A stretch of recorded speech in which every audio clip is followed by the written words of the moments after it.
And we're back with another episode of the Lakers Fast Break Podcast. It's Gerald Glassford. Yay! A subscriber! Trucio, just as soon as we start, a awesome new subscriber. Welcome to Lakers Fast Break. It's Gerald Glassford.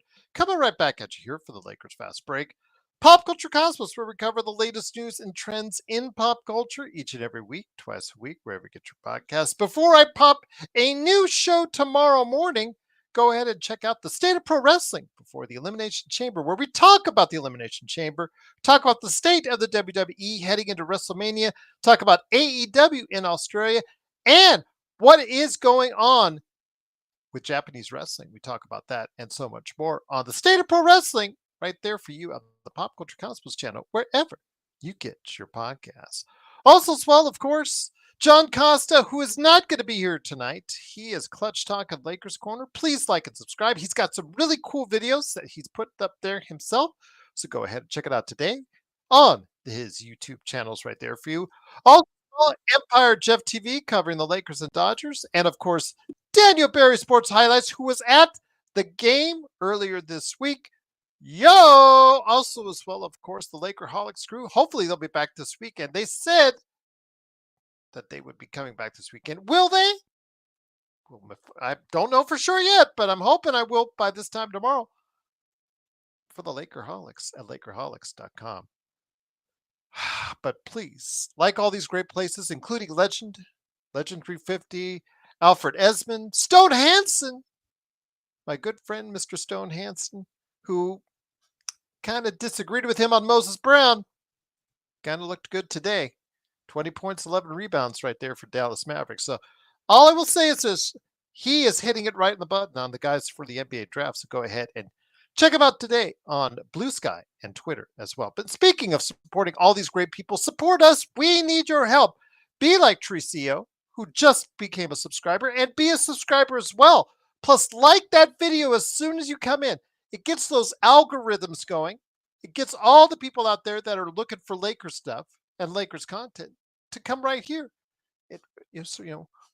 We're welcoming them in with open arms. So please go ahead and do so by liking and subscribing. Plus, if you want to go ahead and get videos in advance, do you also want to get articles? Do you want to get badges, emojis, all that good stuff, even more? Go ahead and check out what we're doing for members today for just $2.99 a month.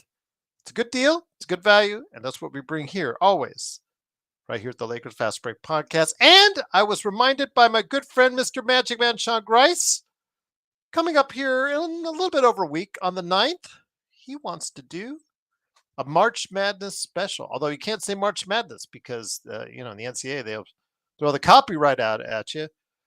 We'll do something like that. Plus, also as well, look out for our ESPN Tourney Challenge bracket. That'll be coming soon as well. You'll get to see my NCAA tournament picks blow up in flames on the first weekend. And I always put out that David Caruso emoji as my picks go up in the first weekend. So go ahead and get ready. Get your picks down coming up because the Tourney Challenge in early March will come here, right at the Lakers Fast Break Podcast. Well, the Lakers, after the emotional game, they were kind of due for a letdown emotionally after what went on in Dallas, and didn't seem like it with the Timberwolves coming in. Timberwolves came in looking for all the way that they could do, the energy that they were providing, the strength that they thought they had after their big victory over Oklahoma City. So the Lakers were primed for a possible upset. But you know what? A great start to the game. The defense was locked down. The Lakers looked energized. They looked angry. They looked really good defensively in a 33-17 first quarter. But after that quarter, kind of drifted a little off. It drifted a little left as the Lakers kind of struggled with their shot. Luka Doncic, not really good today as far as the shooting is concerned, but he provided help in other areas. 21 points, 13 rebounds, 5 assists. But yes, he was 1 of 9 from 3, 6 of 20 overall. And I know we're going to hear it from those fans indeed, but Austin Reeves chipped in 11 of 12 from the free throw line, 23 points on a day where the Lakers weren't that great at the free throw line. Jackson Hayes had 10 and 7. But LeBron James, 33 points, 17 rebounds, 6 assists, 4 of 9 from 3. getting it done, even though the second half, Lakers kind of lost that energy after the expulsion of Anthony Edwards, who was complaining about a call and had already had a tee, and he was thrown out. Now he's going to be suspended for tomorrow night's game against Utah. That kind of gave Minnesota energy to come back, and they got the lead, I think, down to as close as 3, if I'm not mistaken. But you know what? The Lakers, Luka hit a clutch 3 falling out of bounds. LeBron getting it done, taking it to the hole, and Austin Reeves getting to the line, hitting some clutch free throws, and the Lakers did pull out a victory. Kind of was like, bleh. Wasn't the prettiest victory in the world, but you know what? The defense did just enough for us with a 111 to 102 victory, holding another team to a below average point total. And here today to go ahead and discuss today's game. It's a good man indeed. He is the madman from Toronto. He did get out of Toronto traffic to stop on by and be a great part of our playback.tv/Lakers Fast Break live coverage. A big shout out to everybody that was part of it. It is, of course, the Magic Man, Sean Grice. And Sean, great to have you here. I know a lot of our naysayers are going to complain about Luka and whatnot, but I'm going to throw this out at you. Yes, the shooting wasn't there. I get that. I understand it. But the players at that level, the elite players, they find other ways to win. And with LeBron at 33 points is the good number that everybody is going to point to at. 4 out of 9 from 3 is another number that they can point at. But the number I point at is 30 rebounds between LeBron and Luka. That's what got it done, my friend. That and the defense in that first half really helped the Lakers to overcome any chargeback and any comeback that the T-Wolves could offer.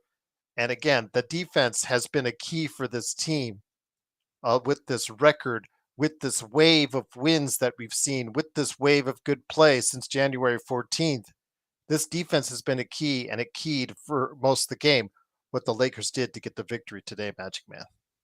100% drilled. There was a bit of a tail off there, probably about 3 minutes into the second quarter, and it carried over a little into the third quarter. But I mean, Gerald, the Lakers basically played point for point with the Timberwolves in the second half, even with them trying to valiantly come back. Good job defensively in that first quarter. Really tried to play a hard game against Anthony Edwards. Just get up in his face and make things difficult for him. That's really all you can do. Prevent some angles and lanes from him to go in. He's really smart now though, so he can kind of see his way through that. But for the most part, it was great. I loved the defense in the first quarter. When Edwards was kicked out of the game with that second technical, I mean, you have to give Chris Finch and the staff some credit, Gerald. They were able to attack the defense for a few spurts here and there. But again, I mean, and we said it during playback, credit JJ Redick's assistant, Scott Brooks and Nate McMillan, because they're obviously seeing something defensively that the rest of us aren't, and being very observant. They changed up. They didn't become so reliant on weak side D. They fronted. There were good adjustments defensively in that third quarter, and the fourth quarter, like you said, Gerald, big players step up in big moments, and Luka hit that wild 3-point one-legged shot. Looked like a flamingo in distress when it went up, but it went through the hole, so that's all that matters. I will say this. I have seen the Minnesota Timberwolves play about a handful of games. Gerald, I know he came in with a lot of fanfare during this season, but I'm not seeing enough from Rob Dillingham to say that he could be a very good NBA player. I just don't see it yet, Gerald. Okay. I still think there's a little bit of hope for him. Again, he's had some spurts where he has looked good, in my opinion. But again, these are young kids, rookies. Same thing is being said about Dalton right about now, because he's terrible on the defensive end. Let's just get, not beat around the bush. I know there's some in our chat still saying, hey, you only got 5 to 10 minutes. That's all he deserves it most because when he goes out there, he's a sieve on defense. Let's just call it the way it is, Magic Man. Until he gets 100%. his shot right, until he gets his defense better, he is not going to get extended minutes from the Los Angeles Lakers. Yeah, Gerald, great observation. And I noticed that even during shoot around, he did not look like he was focused tonight. And I'm not sure if this is a repeated preparation on his part where he just treats shoot around as just ho hum another exercise, but you see other guys locked in, like they're ready to go, and it almost looks like Connect is distracted, Joe. Hmm. Absolutely. Well, at this point in time, he's got to man up. It's just that simple. If he's not going to man up, then there's going to be someone else that's going to take his minutes. Goodwin is going to just play more. Other people are going to play more that want it more than he does if he doesn't go ahead and start producing. It's just that simple. But here today to go ahead and discuss what went on in the game. It's a good man indeed. It is, of course, my good friend, the guy behind Oxide T47 at LakersBall.com, also as well his company Simblades, SimbladesWithAY.com, and also his game, Corrupt, COREUPT on Steam. It is Joe Soro. Joe, good to have you here. Nick T on the super chat. Bleep that Luka, one-legged three. He kept the Wolves in game with his bad shooting. LeBron needed help. He's not going to hold up carrying this game. And then you've got Hookah on our chat saying that the Lakers get all the calls, the refs are bad, they get all the calls. Again, when you're driving to the basket, you are going to get more calls. The Lakers have traditionally been a team that gets more calls because they are more aggressive to the basket. But, Hookah maybe not actually understand that process about basketball, but he's biased in his opinion, and it's clear to that. But okay, all right, we'll just leave it as is. But there are quite a few haters in our chat today, Joe. I told you it would be this way during the playback. He did have an off-game shooting. But again, as I said, superstars find their way to win the games. Between him and LeBron getting 30 rebounds, by the way, they also got between them, how many assists? 11 assists. Okay. 30 rebounds. 54 points. They got enough done, and the defense helped out as well to get the victory, Joe. Yeah, there's the Lakers never trailed in tonight's game. This is, I think, the second out of the last 3 games where that's happened. It was a weird night. I don't know what was going on. I don't know if they. By the way, Hookah says the game was rigged. I don't give a shit what Hookah says. I don't give a fuck. The guy's an idiot. Just I don't give a shit. Like stop. Just fuck him. The NBA basketball has some good players in it. I'm patronizing people that hear that, by the way. And just because someone like Anthony Edwards gets kicked out because he's an idiot too, doesn't mean that the other guys aren't going to pick up the slack. It happens in an 82-game season. The Lakers haven't really been shooting well. And what you can take from games like this, if your IQ is below 50, which most people are out there, especially a few in here, you win when you don't play well. That's a sign that you've got something going on. You don't always shoot well. Not every team shoots well every game in and game out. And the Lakers have not shot well the last couple of games, but guess what? They won. And the reason why that's important is that's where the grit comes from. That's how you build that hardness in your mental game. Luka misses every shot until the one that really matters goes in. Gee, where have we seen that in our Laker viewing life? Sean, tell me who. Kobe Bean Bryant. Thank you, sir. Thank you. Y'all act like you just started watching basketball 45 minutes ago. That's why you don't deserve any attention, because you have no attention, and that's why you're saying what you're saying. And you're going to continue to not have attention, at least for me. The Lakers are not shooting well, but they're winning. I don't give two shits how they win as long as they win. And if you don't think Luka's going to bust out of this slump, then you're a fucking moron. And you haven't watched basketball for more than 5 minutes. That, really, like, just let that sink in a little bit. Tomorrow's going to be a tough game, but the Lakers have played pretty well on the back ends of back-to-backs this year. For some weird reason, they've actually played pretty well, and they don't have to travel. That's nice. Whether they win tomorrow night or not, I'm just hoping for a competitive game. I'm probably more worried about Rui. I don't like non-contact injuries, especially when it goes to the lower extremities. That usually means a bad thing. Strained knees when there's no contact really, really worry me. I'm just hoping that it is an actual strain so that we can get an idea if he's going to be out a week or two. I don't know. I think the Lakers have enough from like a DFS to cover him for a little bit, but we're going to definitely need Rui here for the rest of the year. So make sure he gets back healthy and ready. And that's kind of how I'm looking at that. Props to Jackson Hayes. While you're all sitting there criticizing everything in your life because you're a fucking hopeless bum, how about giving some credit to some of the guys that actually played really well tonight, specifically Jackson Hayes. And LeBron played pretty damn well up until the fourth quarter. Well, he didn't play bad in the fourth quarter. He just didn't really get a lot of, I guess, plays for whatever reason. But Jackson Hayes might have saved the Lakers tonight with some of those key offensive volleyball spikes. I call them volleyball spikes. And I just feel very happy for him.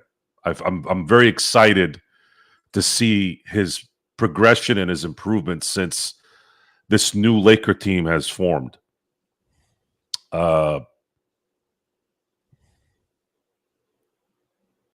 Luka Doncic.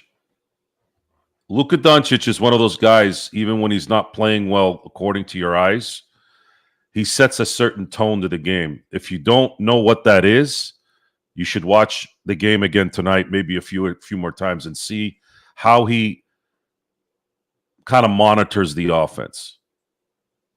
The way he got the passes to certain guys. How many of those passes, Sean, did Luka hit from one side to the other?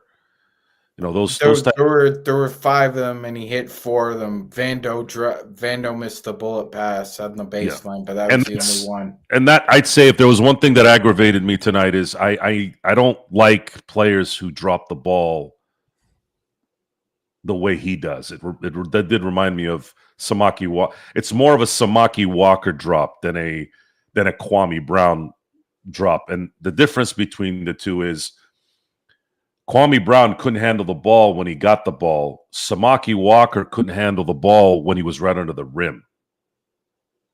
It would make me want to commit arson on him. Hold on a second, Joe. Nick T. Lloyd Avenue is putting words in your mouth and my mouth again. You want to take a look? And he says, Nick T, I think we both have the same TV because Luka was bad, and they're saying he's good. What was the question? They're putting words in your mouth as far as saying what you're saying. They're saying that, again, we said he shot terrible tonight. There's no putting around that. But he found ways to win the game. So what is the point of talking about him shooting bad? What is the point of that discussion when they win? Would you be on here saying, okay, let's say he shoots 15 of 25 and they lose. Then what? You're going to talk about how he missed 10 shots? It's about winning, and the Lakers didn't trail in this game. Focus on that. That's all that matters. Never said he had a good game, guys. I said he found other ways to help this team win. Him and LeBron, 30 rebounds tonight between them, Magic Man. I don't think these guys get it. These haters just want to hate. I mean, their hate is just like this film where they do not actually watch the game. They're looking at just every misses, and that's all they're not worrying about anything else as far as any other aspect of the game than just is he making a shot or isn't he, or if the Lakers are winning or aren't they. That's all the word is about how many shots he's making, Magic Man. So again, he had a terrible shooting game. Facts. Okay, hold on. Let me finish off, Nick T. You just said facts are not hate. Where's AD playing right now? Let's talk facts. Let's talk facts, Nick T. Where is Anthony Davis playing right now? I'll tell you where he's not playing in an NBA game, at least for another month. So what the fuck are you talking about if AD was playing in this game? If prime Kareem Abdul-Jabbar was in this game, we would have won tonight. We would have won tonight in a blowout too. AD is not playing. So what the fuck are you talking about facts when he's injured for the next month? Where's your facts there? You just contradicted yourself. Anyone? I would make that trade. I would make that trade 435 times out of 100. I don't give a shit what you guys say, how you say it, putting words in our mouth or not. And by the way, your facts suck ass because they're not facts. They're fantasy. When you say if, that's a fantasy. That's not facts. If I was 7 feet 5 inches, I'd be in the NBA right now. That's not facts.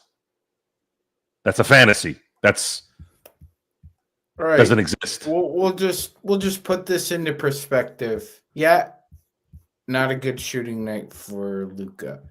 And Lloyd, I'm going to say this: Lloyd has absolutely zero credit because he was not here when Luka did well. He did a no-show. Nick T, I'll give him some slack, but Lloyd Avenue, you have zero credit with us because you didn't show up to go ahead and take your medicine. You're coward, we're here over 300 nights a year, and you're not.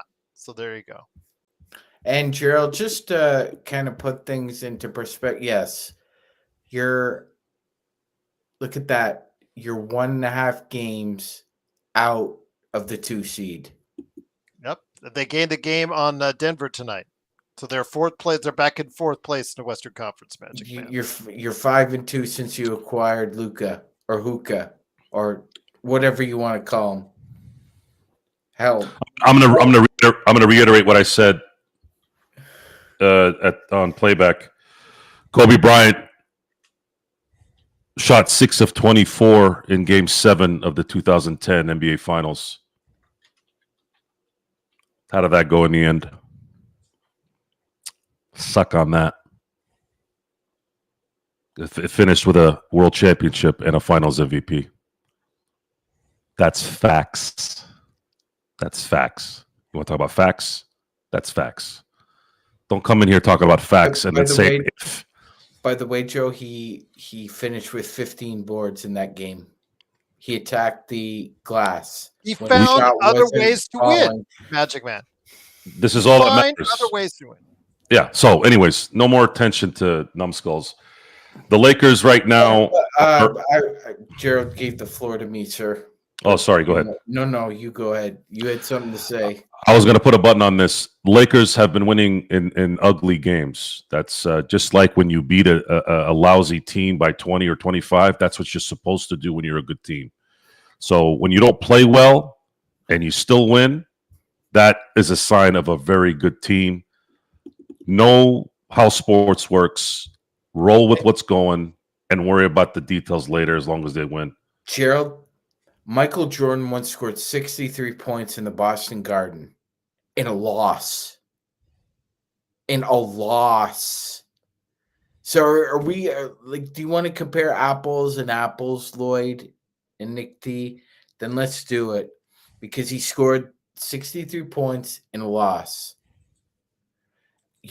People still want to keep going with this crap. Okay. Yeah, it's true. Luka Doncic shot less than 25% from 3 in the finals against Boston. That is true. A couple years ago, He got off to a really slow start. If I'm not mistaken, I'll have to look it up again. I think he was 0 for 30, 0 for 32 from 3 to start the year with the Mavs a couple of years ago. Usually what happens with this guy is if he's hurt and he's come back from an injury, Charlie, usually it's about 2 weeks for him to get a shot right again. He usually, and by the way, it's true. It's true. He is a career 35% 3-point shooter. But guess what, everyone? Career-wise, James Harden is 36%. So what are we doing? What are we doing here? Like, what do we do? Are you saying James Harden is necessarily just an absolute dead-eye shooter from 3 and Luka isn't? Luka shoots almost 40% from the step-back 3, Gerald. That's what ticks up that average. That step back 3 is unguardable, especially when he's on. So this fantasy that people have that somehow he's lost his shot, that it's gone away, never to come back again. I mean, this isn't Rosetta Stone. This is basketball. He'll figure it out. They'll figure it out. Let me ask you this, Match Man. Didn't we get the win today? We get Correct the me if I'm win. wrong. I can't Yeah. believe it, but yeah, we got the win. Yeah, you couldn't tell by our chat today because our chat has a bunch of unpleasant individuals, and I'll just say that. But once again, they're not going to displease us because we love throwing it back at you. Because the Lakers won, which is what matters. 111 to 102. Joe, he did look a little bit fatigued as well. Did grab the hammy. But man, 33 points, 17 rebounds, 6 assists tonight. Overall, 4 of 9 from 3. Again, getting it done. Your thoughts on LeBron? I know Robert was asking a question on if either one of him or Luka will be sitting out tomorrow. We'll see. It's a back-to-back. I know they've been doing that for Luka.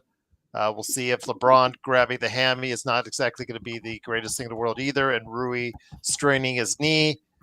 Which AJ said it's inconclusive on exactly what's going on there. So I know there's going to be some sitting out tomorrow night's game, but we'll see. But again, let's go back to LeBron's great performance tonight. You could see tonight that a lot was weighing on him. He did look in that second half like he couldn't bring the same kind of energy, but you talked about it, my friend. At 40, what he is doing on both sides of the ball really has to be mentioned, my friend.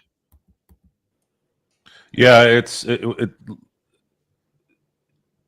he's adding a chapter that no one has ever added to the NBA story, and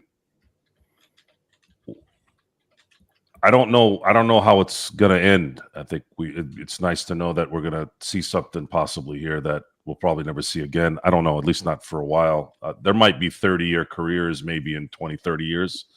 When medicine allows a player to do it. But in the meantime, depending on how this develops in terms of the team, how it's built here between now and the summer and how it plays out next year, he's going to come back after this year. That's what his contract says. Whether he plays beyond that, I don't know. But we do know for another year and a half he will be playing, and if he continues to play like this, there might be and wins a championship this year, next year, whatever, it would definitely add something that we can't deny. And I'm looking forward to finding out. And what I love about this, Gerald, is that I thank you for putting that up. So let's review that, ladies and gentlemen. Shooting dog shit from 3, and you're winning 4 of 5. You're winning 5 of 7. You're winning 6 of 8. I want just everybody to put this into perspective. 2 years ago, if we shot like that, we would be, Gerald, probably 0 and 5. Now even 1 and 4, given the kind of shooters we have. Now, to put it all wrapped up in a bow, what's amazing, Gerald, is that they're still figuring things out and winning. You're winning while you're figuring things out. And that eases the transition from chemistry to cohesion when you're winning. Because you do whatever it takes to win. And that's what they're doing. If their shot isn't falling, they're hitting the, like Joe said. Look at Jackson Hayes tonight, Joe. When's the last time Jackson Hayes had a 10.7 rebound game for the Lakers? Did he even have one last year? I'm sure he did, but I did. They're just not memorable, right? So when he does score in double digits in 23 minutes, he grabs 10 points and 7 boards. And by the way, Joe, the most gratifying part of watching Hayes is that he's playing this consistently without fouling. He would pick up a quick ticky-tack foul, usually within the first minute or 2 minutes he was in the game. He's very conscious now when he sit in the paint. He doesn't have to roughneck everybody that goes up there because he has DFS, he has Austin Reeves, he has Rui out there on the perimeter. You've got Gabe. He's got a lot of backup there. And the team communication defensively is really very good because even with Minnesota adjusting their offense, because usually with Ant, it's one 4 out. It's 4 out and Anthony's running. So even with Mike Conley, a vet out there, and Naz Reid, a vet, the Lakers defense was still able to stymie them enough where they couldn't secure a lead in this game. Like Joe said, the Lakers kept them at arm's length the whole game.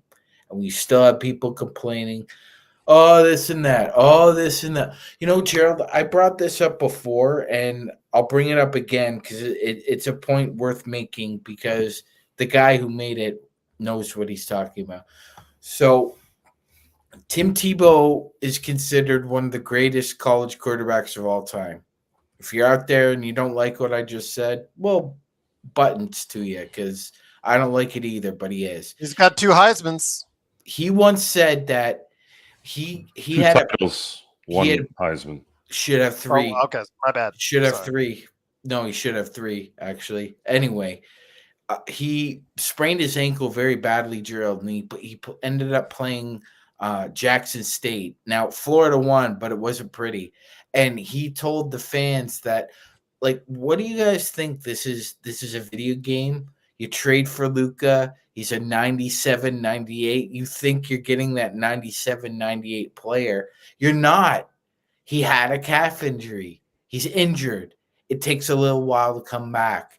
Your shot's a little off. Your movements are a little off. Your hesitancy is up a little bit. But you're still winning. You're still winning. And that's all that matters. And that's what Tebow tried to say too. It doesn't, like, I could be 85%, but if we still win, who cares? Like, the fans don't care. But you guys care.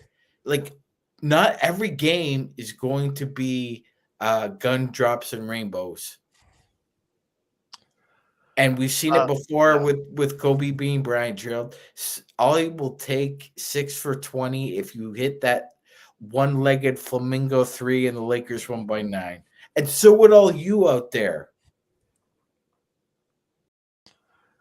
Joe, let me bring it back to you. And once again, the Lakers, they do get the victory 111-102. They're now 36-21, 4th place in the Western Conference. Once again, they're just a game and a half out of 2nd place in the Western Conference. Joe, I know the statistic being thrown around is Jared Vanderbilt with the team. I think it's 11-2 now since his return to the lineup. I know at times he's given the Lakers good defense. It's still been an adventure on the offensive end, and I don't want to say he has the hands of stone, but I did compare it to Kwame Brown hands at times because he does seemingly drop the easiest passes in the world. But 11-2, you can't ignore that, even though he was a minus 17 tonight, Adam. So before we go ahead and reach praise for him, how coincidental is the 11-2 record with him in the lineup? I know at times he hasn't been impactful, like in the Denver game, but still, there are times where his defense and hustle and effort has helped the Lakers and this defense reach another level, as we've seen so far in the past few weeks, Joe. I don't like his game. I don't trust him. He can't hit free throws, and he's going to get sagged off. That's why he gets those open areas for him to get the ball. And if he doesn't get it literally under the rim, with really no one there, maybe a few people like a few feet away from someone, I'm still worried. I don't trust Jared Vanderbilt with the ball. I just don't. And that's just something we're going to have to deal with. Whether the record means something, I don't know. I don't think so. I think he's another player that may do some things that others can't do on maybe the defensive end. Maybe he's good at switching a little bit better than the next guy. That's fine. But to me, there's moments in games where you need someone to catch the ball when it matters, and he's not one of those guys. And you end up playing 4.5 on 5 at that point. I don't like that, especially if we're playing a really good team that's on. The shooting has been terrible the last 5 games. There's going to likely be a time here where they're going to start hitting shots. It always happens. If he can hit that corner 3 a couple times a game, I'd say, okay, that's good. But the Lakers really need to stop using him as the dive. I don't want him being the dive. If you want to give him the ball to get a couple shots at 3 from the 3-point line, that's fine. Because then if he hits them, then the other team has to kind of think about it, and that'll open up the floor a little bit more. But if that's not it, then I don't trust him with the ball. He's shooting only 25% from 3. And I know what he's shooting. That's why it's hard because you can't find a good. It's very difficult. It's very difficult to explain this over and over again, because maybe he has a good game, and all of a sudden now you're knighting this guy. This is a consistent game. This is a consistency game. It's not about one game here, one game there. There needs to be the fundamentals need to be there. They need to be there. You need to catch the damn ball when you get the ball 1 foot from the rim. If you miss the shot from 3, that's fine. I get that. But you can't miss that. You can't miss. Missing free throws, I guess that's also something that we can't, I watched Shaq miss free throws for 8 years. I have to, I guess, accept that part. But you cannot miss wide open passes to you in your hands under the basket. You got to make that shot. Those are the things that aggravate me. Nobody's consistent. Okay, you're a fucking idiot, Harry. You don't understand what the fuck I'm saying, so I'm not even gonna reply to that. I guess I just did, but it's just fucking stupid ass comment. The Lakers. Wait a minute. What are you talking about? Just forget it. We're 5-2 since we got Luka. What do you mean? Nobody's give what credit? Give credit to what? Give who credit? 25% from the field, who drops every other ball? What credit are you looking for? What's with you fucking people and credit? I don't give anybody credit for anything. I don't understand this either, Joe. Jared Vanderbilt played 6 minutes against Denver, and everybody wanted to give him the game ball. What was it? Max Christie dropped 17 points in his first game in Dallas. All of a sudden, now he's an all-star? It's just this is why people hate people, man. People have fucking warped interpretations of shit. And I literally just said what was going on with this guy's game, and somebody doesn't understand what I just said. I know you're joking, Johnny. I'm not stupid. I created that game. The key here is, folks, is the Lakers need to still get themselves together in this process. And the shooting is coming. It's going to come at some point with Luka. It's just it's part of his game. It's gonna happen. A lot of his shots were coming up short. Usually that might be a little bit of tired legs. His legs aren't really NBA ready at this point. It's still not there, guys. He's only, what is this, his 7th game, guys, that he's played? 7 games after being out for 2 months. It's not enough. He's probably going to need another 3 or 4 weeks, honestly, to probably get back his true stamina and his physicalness. The key here is to enjoy the things that they're doing that's still creating wins. Their defense is still there. They're still, and that might play a part in this too. They're putting so much effort on defense. LeBron has put so much effort on defense that he might have gotten tired tonight towards the end too. That's a fact. That's a factor in that too. Luka was. I was just saying he came up short on a lot of shots. He's been playing really hard on defense because he doesn't want to be a liability there. So it's time. It's time you understand what the game is kind of developed in each and every game. It's different, and as long as it comes out with a win, and I think it would have been 5-0, Sean, had AR not gotten kicked out of that Charlotte game. They'd be 5-0 right now if they hadn't gotten Austin out of there. So tomorrow, I don't know what's going to happen tomorrow. I don't know who's going to be available. It's going to be a tough one, but I hope it's just competitive, even if they do lose.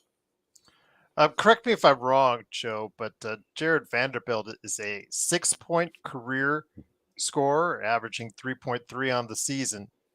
So we're wasting our time, wasting our breath, and concentrating so much, or at least our audience is, so much on a guy that averages 3.3 points a game. Just like we were focusing so much on Gabe earlier this season. It's just, where are you putting your focus, guys? We're winning games. You guys for so long wanted us to stop being so negative on the Los Angeles Lakers. You know what it reminds me of, Sean and Joe? You know what it really reminds me of? That this whole swing between us and our audiences, it equates like near the Attitude Era when Steve Austin was rising up the level, the 316, people were starting to really get behind him, but he was still a bad guy. He was still a heel.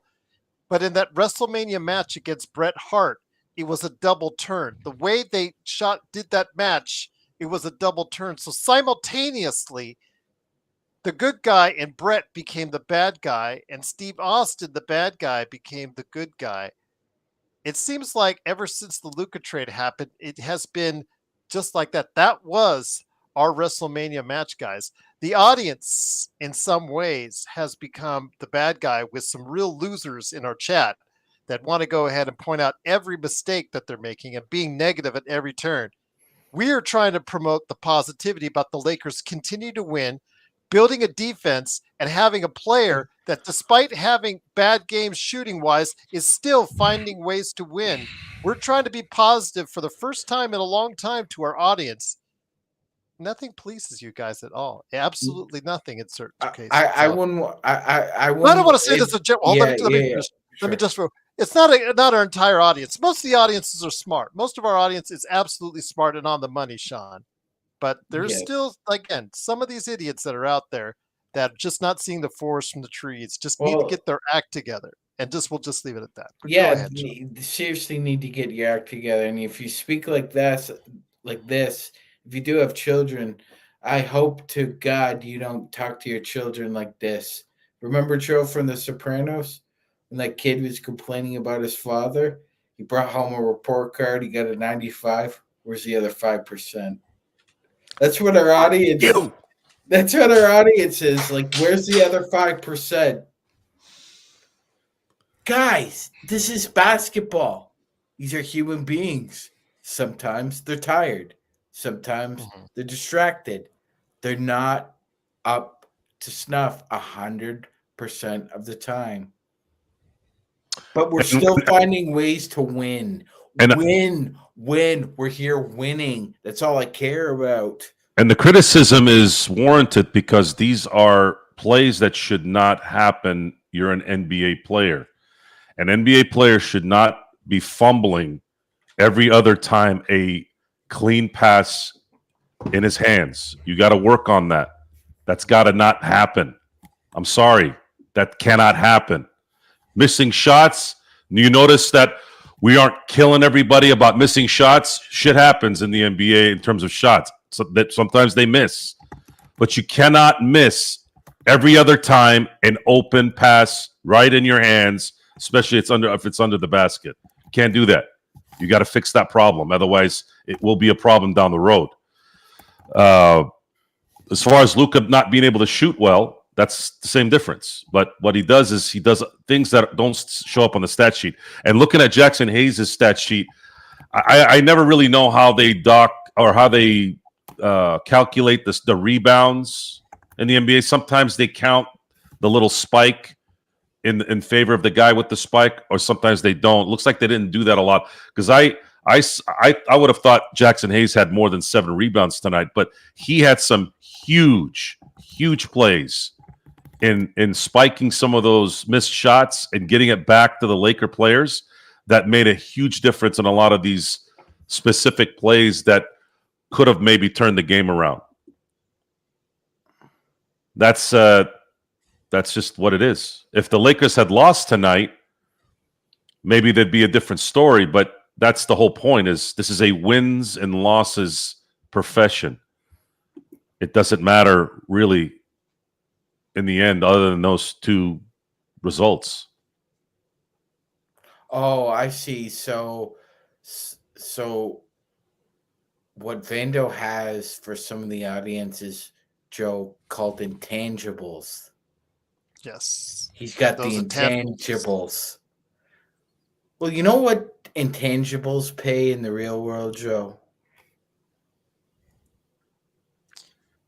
It's like But his potential. effort. It's like hearing the word potential.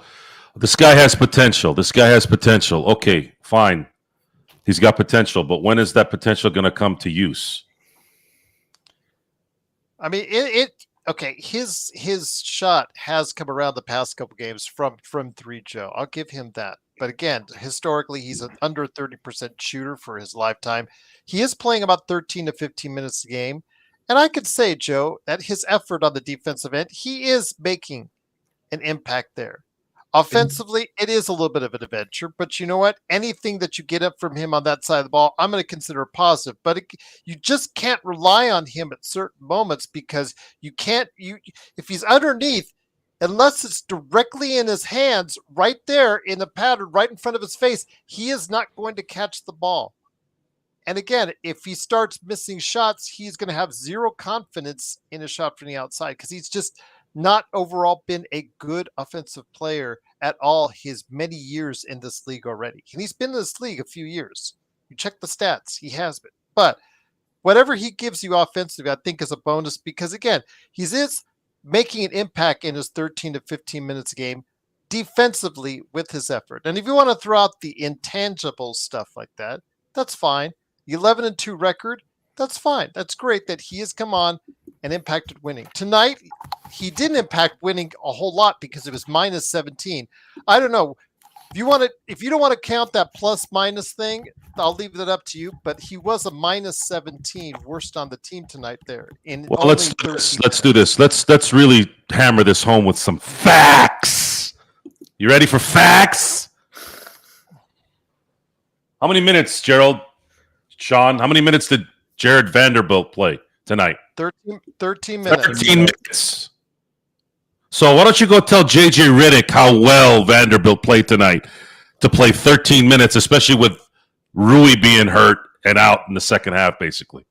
Go tell me your facts there. Go talk to JJ with your facts.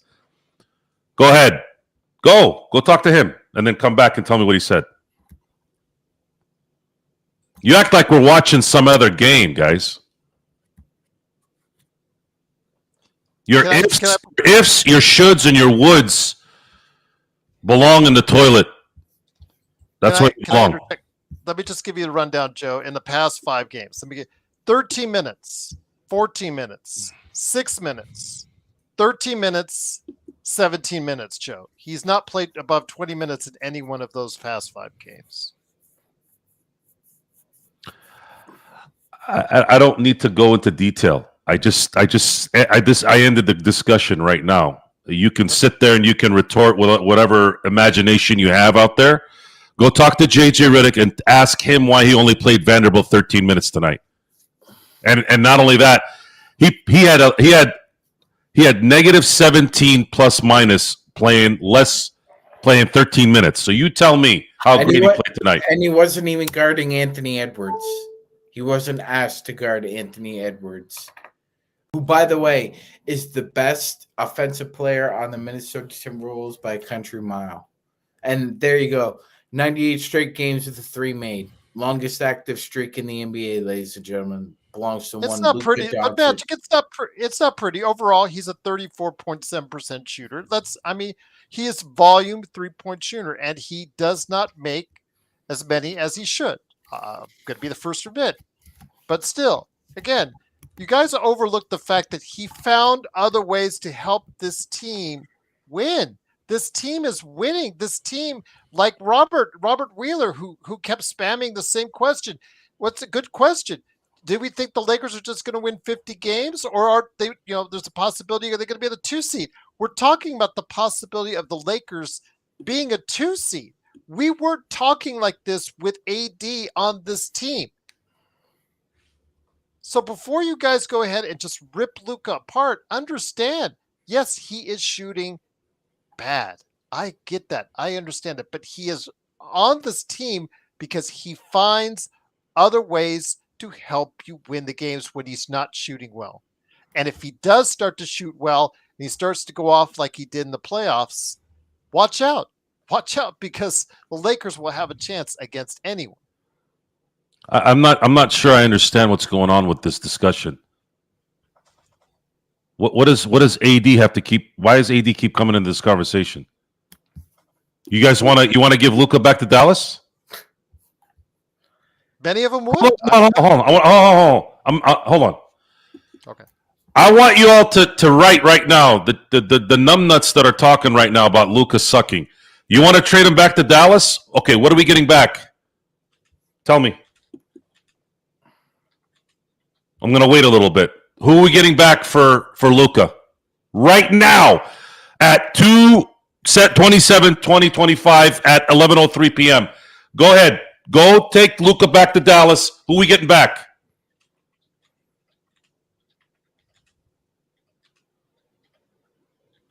Okay. AD and Max. Okay. So Max is healthy, right? He's playing. Where's AD? When's he playing next?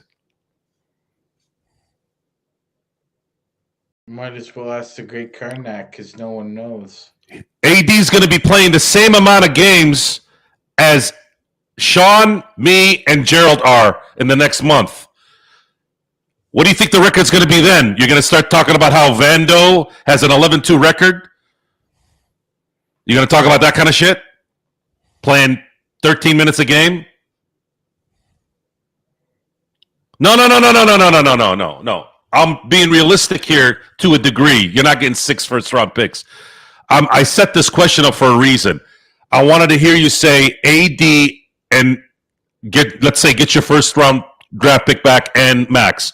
You're telling me AD sitting on the pine for the next month is going to get this team to a 4 seed? We'll be back in street clothes. Exactly. So now what? What are you going to do now?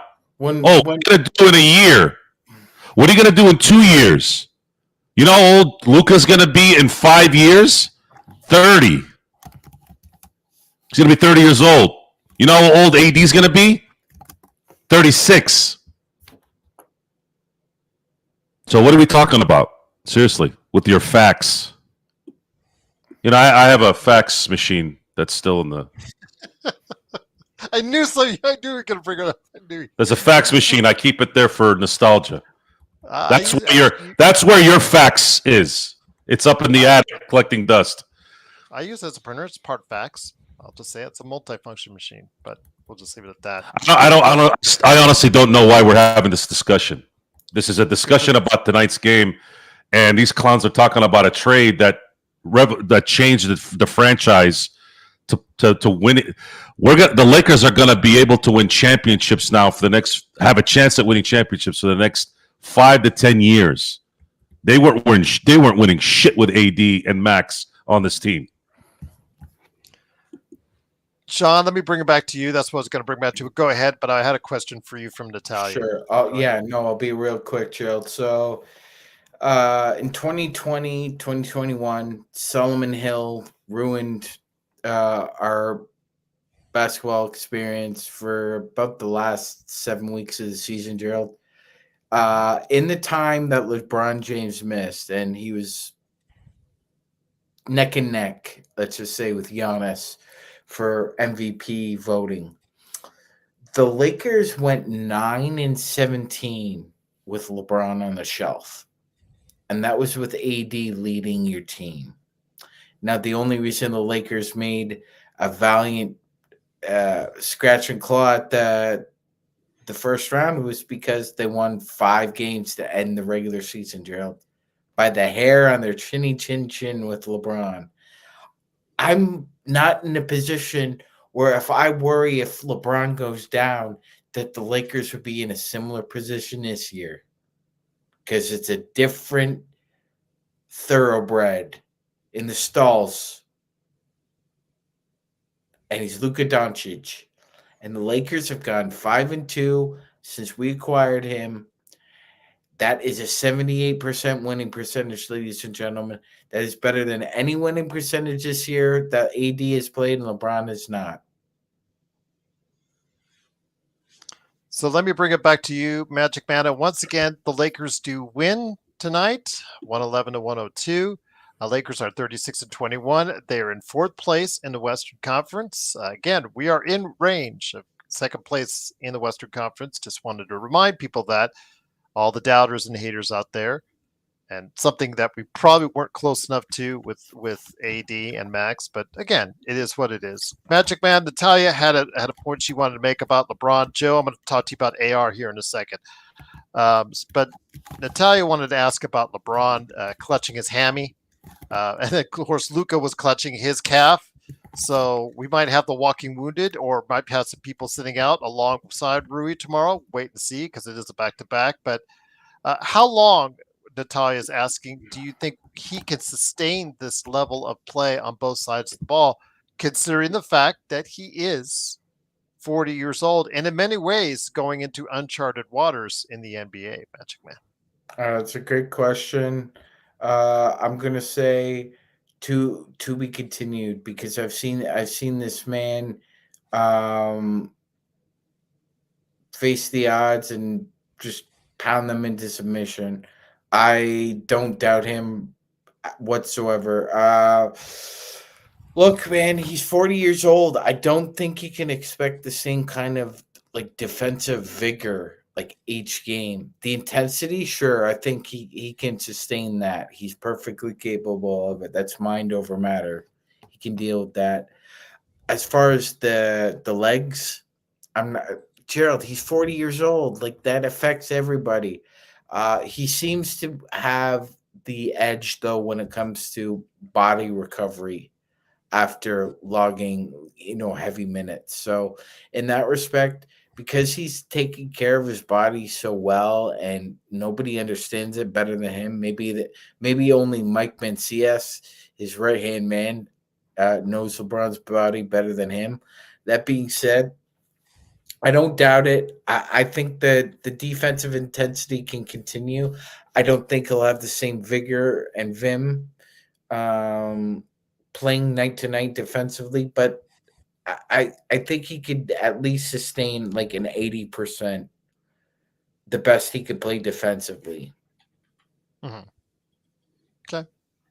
Good point. Good point there. Joe, with all the fervor going back and forth, dealing with the clowns as we do, in fact, instead of just ignoring them like most other shows, we go right back at them as they go back with us.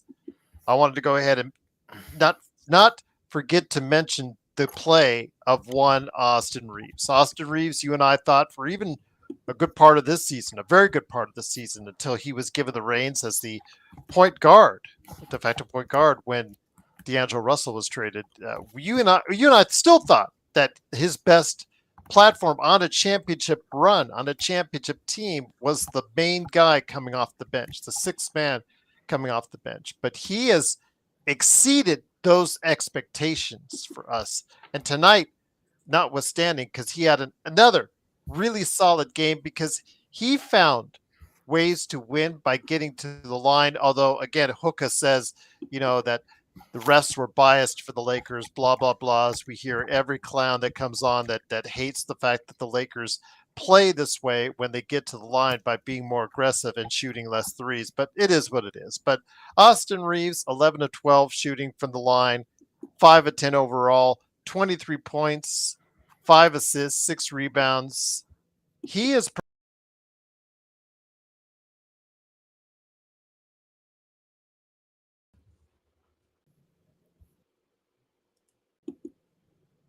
And we are back.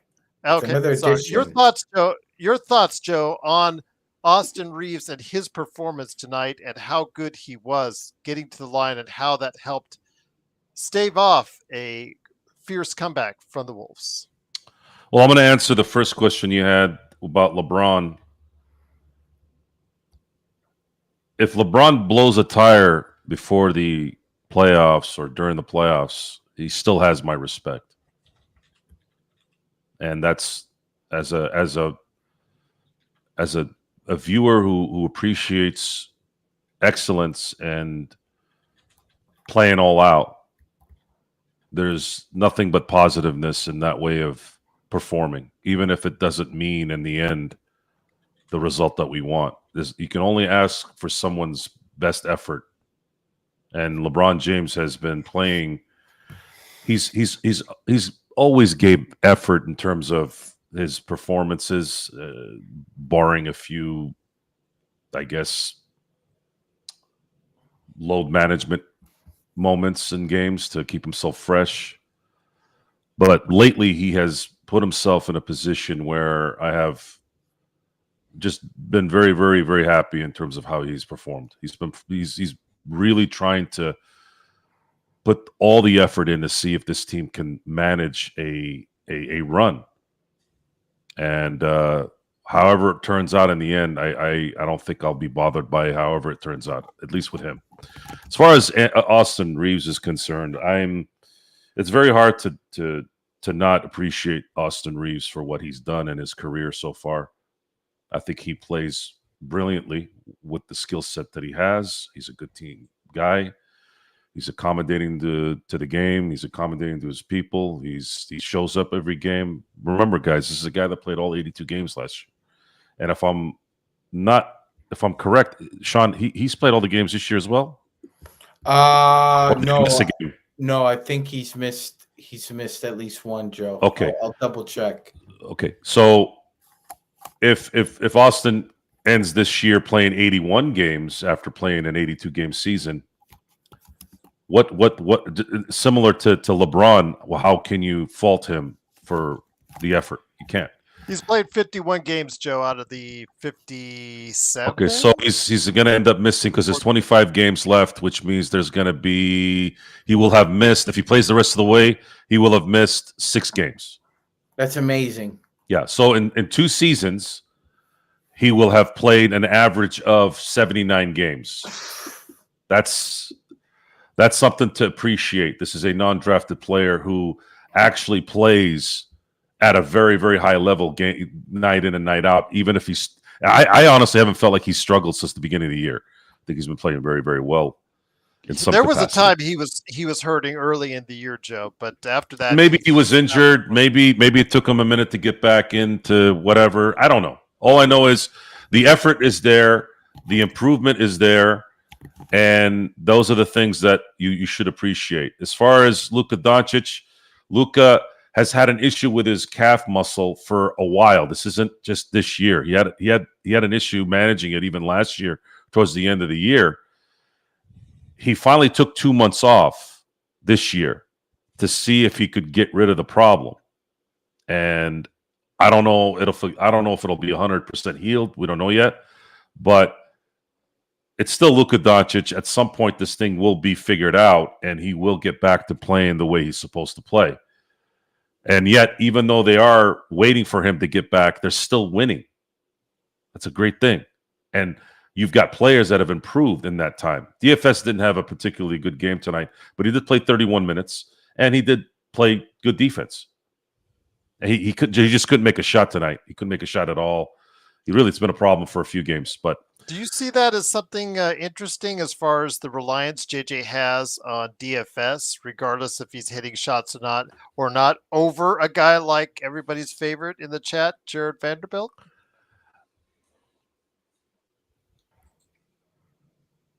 I don't really know if I have an answer to that. DFS is a newly arrived player still. I know he's been around for a month, but it's still, and then you have a different engine now with Luka versus having AD. This is There's only been in the years I've been watching basketball, there's only been 2 transactions before the deadline that resulted in a championship. That was 1995 when Clyde Drexler was traded for Otis Thorpe in a package to get him to Houston from Portland, and then Houston went on to win a championship. And then the last one was Rasheed Wallace being traded to Atlanta, and then I think he was there for 72 hours. He got traded to Detroit. Detroit went on to win the championship that year. This is not something that happens. It's much like the whole if you don't get at least a 5 or 4 seed, if you don't get above really the 4 seed, you're not likely going to win a championship. There's never been a 5 seed that's won a championship. It's all been 1 through 4s, and then there's that one anomaly in 1995 again. That was the Houston Rockets when they were the 6 seed. So looking at all these things, guys, there's a lot of history that's saying this isn't going to result in the results we want. It's happened, but it's not likely. The percentages are low. So you have to put those things in consideration. You have to let this team develop. They haven't had a training camp together. They didn't have a summer to go kind of get to know each other. If they accomplish a run here, it's going to be pretty amazing to do that with guys that don't really know each other that well. I don't know what DFS's value will be in the end here. I don't know truly what it would be other than maybe defense. The ability to guard from 1 to 5 is ultimately why I like DFS in terms of his one major trait. After that, I never looked at him as a consistent 3-point shooter, which is something that would really help the team. He's got a motor where, it could benefit in a lot of ways. But more than anything is there was some comfort knowing that they were going to bring in a guy, especially trading him for one of the worst defenders in the league in D'Angelo Russell, to get a guy that can actually guard a point guard through a center. I think that puts a lot of value on this team. And it's another player we acquired that isn't going to be played off the floor in the playoffs because he's capable of more than just being a step back 3-point shooter. He can put the ball on the floor and take it to the hole if necessary. He has the requisite skills. That's why guys like DFS and hopefully Rui can stay healthy are much more valuable to this team that's led by Luka Doncic and LeBron James than a Jared Vanderbilt or Cam Reddish, who we had to deal with last year. We're putting them in positions that they weren't going to succeed, and people wanted to just have that square peg in that round hole. Now the offense has weapons that can be used that aren't facilitating a 4-on-5 offense, which is what we get a lot of the times with Vando or Gabe Vincent. Oh, by the way, Gerald, we haven't talked about Gabe tonight. His shot has fallen off a cliff in the past week and a half. Mark may actually go and start hating his face again, I think is what's going to happen on that one. But to give a couple of injury updates to both LeBron and Luka, Luka has already listed himself as questionable for tomorrow night's game. So we'll see what happens there. And LeBron said his hammy is not a concern, and he'll see how he feels when he wakes up tomorrow, determine his status for tomorrow's game against the Clippers. No additional word yet on Rui other than the knee strain that they're looking at. And, of course, JJ said after the game it was hopeful that he will be okay. So we'll see what happens there. Wait a minute, Harry. We can't criticize Gabe for bad shooting, but you give us shit when we don't criticize Luka? If Gabe will be fine, then Luka is racist. No, it's not racist. Come on. Maybe he's racist. Just stop that. Just saying. Just stop that. We just got a great audience. Shut up. Gerald, go on. Excuse me. Well, I'm going to put it to you like this. Okay. Gabe has been fine. Okay, let's go in the past 5 games because we talked about Vando the past 5 games. And, Gabe is only playing about 20 minutes a game. In 20 minutes this game, he shot 16.7%. The game against Dallas, 60 minutes, 16.7% from the field. Saturday's game, 19 minutes, 25% from the field.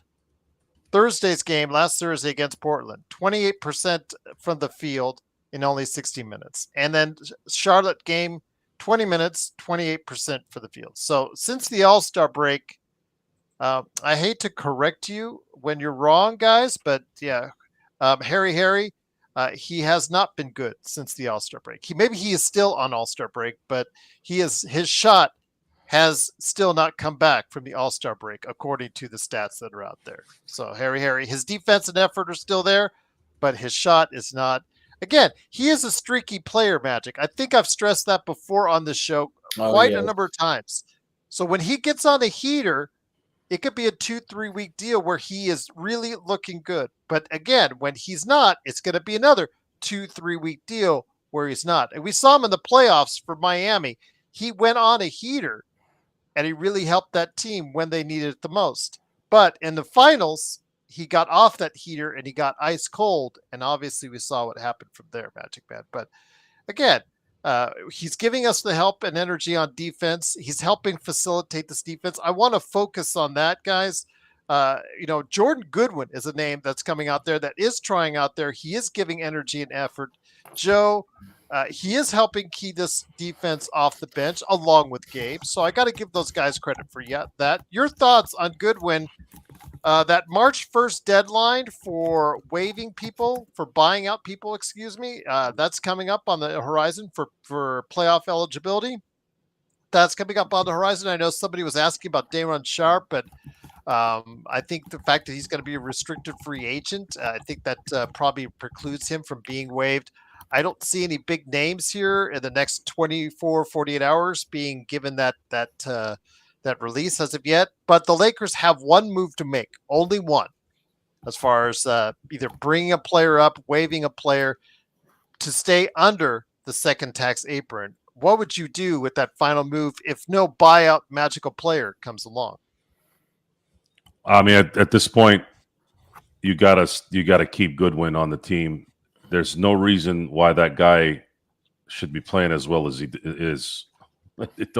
This is another undrafted player who is playing at a level that you can see there's going to be progression, more progression. Give him more time.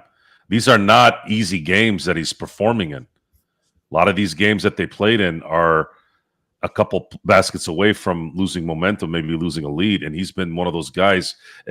I used the example of when he didn't make the right call on a pick and roll with LeBron. The next time he did the same thing, but this time he shot it and he made it.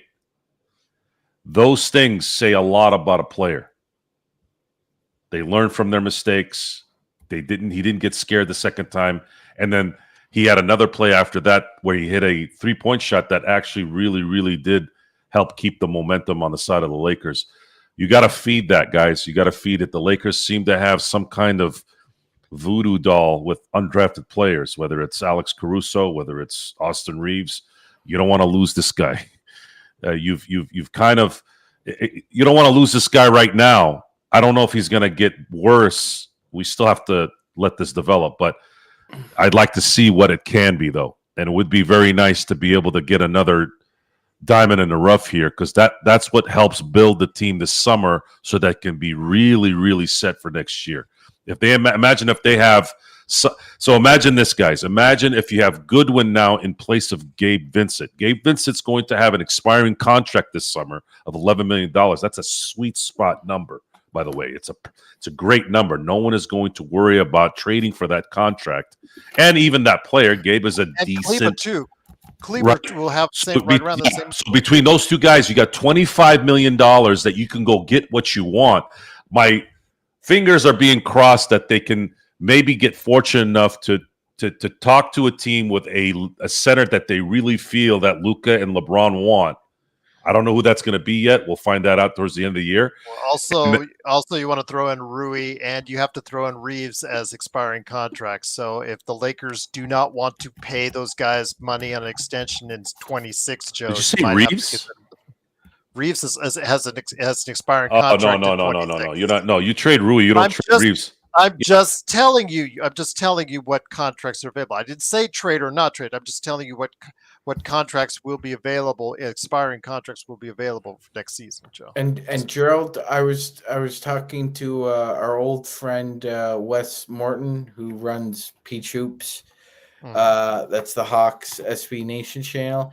He says it's very unlikely the Hawks release Larry Nance, and that would, I think, be the Well, he got only injured, name. Magic Man. He got injured. He's going to be out a month. That's from what he I heard. said. Yeah, that's what he said. So it's unlikely he's going to be bought out. He would be the only candidate you would, if you were the Lakers, you'd take a long, hard look at. But he's out. So, and you don't know what you're getting when he comes back. And Gary, I'm not advocating trading either one of those guys. I'm just saying if the Lakers decide to get cold feet because they would have to give Luka an extension, Magic Man and Joe, they might get cold feet on one or both of those guys because those guys, what you think, Joe, they would get a contract worth what, 150, 175 combined between those two? Who are you talking about? Rui and Austin Reeves. Between Rui and AR combined, maybe 150? Yes. If Rui keeps making 50% of his open threes, he's going to get paid, Joe. Somebody's going to pay him. I'm just guessing. Could be. I would say, Gerald. I would say Reeves makes well over 100 mil his next contract. I would say Rui is around anywhere from 50 to 75. You really don't have to worry about Austin until next year. So unless they want to sign him after they get who they want this summer or extend him, I don't know. We'll have to wait and see. But I feel very comfortable in saying this. I feel very comfortable that the Lakers will have $39 million that they can trade, which is Rui, Max Kleber, and Gabe Vincent. All three will be expiring contracts with no player option available like Austin Reeves will have after 2026. So you have $39 million plus you have your first round pick and you have some swaps and you have a second round pick and all that. Now, if you need to go get something really good, maybe two players, I don't know, you have that luxury to go find that this summer. That is a very good position to be in. That's why I'm not upset by not getting Mark Williams, because I think there's a better player out there than Mark Williams. I know Mark had a good game tonight. He's had a lot of good games, but why take a chance on kind of throwing away potential? I know. He did let Moses Brown get 20 and 12 on him, and I'll just say that. Whatever it is, again, I think it's safe to play it. It's safe to play it safe at this point. They did that. I trust them to do that at this point. See, Johnny said it. Getting somebody like Jonathan Isaac would be better than Mark Williams in my book. That's what I said months ago. And you're gonna have that option. You're gonna have more options this summer to go to address that. And that's a trade with Isaac and Goga Patadze would be great. I love it too. That being said, there are a couple good guys, and I'm not talking to the panel, I'm talking to the chat. There are a few guys who fit a particular need when you have Luka. I love Naz Reid, but he is ground and pound. And I love Santi Aldama, but Aldama is more ground and pound as well and can shoot the three a little bit. Luka requires a center that has verticality and foot speed. That's what you need with a center with Luka. Verticality and foot speed. Somebody who can run the floor, somebody who can catch lobs, and somebody who's physical. It's a particular skill set. It's hard to find that person, but at the same time, it's also easy because you're able to condense your options and focus in on a few players here and there. Reed would be a great player ordinarily, but he's ground and pound. He can't get above the rim. That's not his game, and neither can Aldama. And neither of those guys are really going to help our offensive efficiency as opposed to a vertical threat that can run the floor like a deer. And if DFS continues to play well, it was mentioned in the chat he has a player option for next season. He may just opt out and become a free agent, guys. So that's another option, just to let everyone know as well.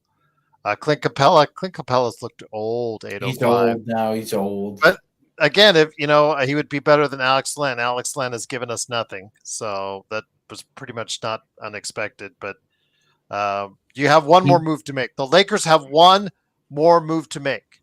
If you want to bring in Goodwin, you could just waive somebody like Morris or Reddish or somebody like that. But they have exactly one move only that they can make at this point in time, and that's it. I would let go of Alex Len.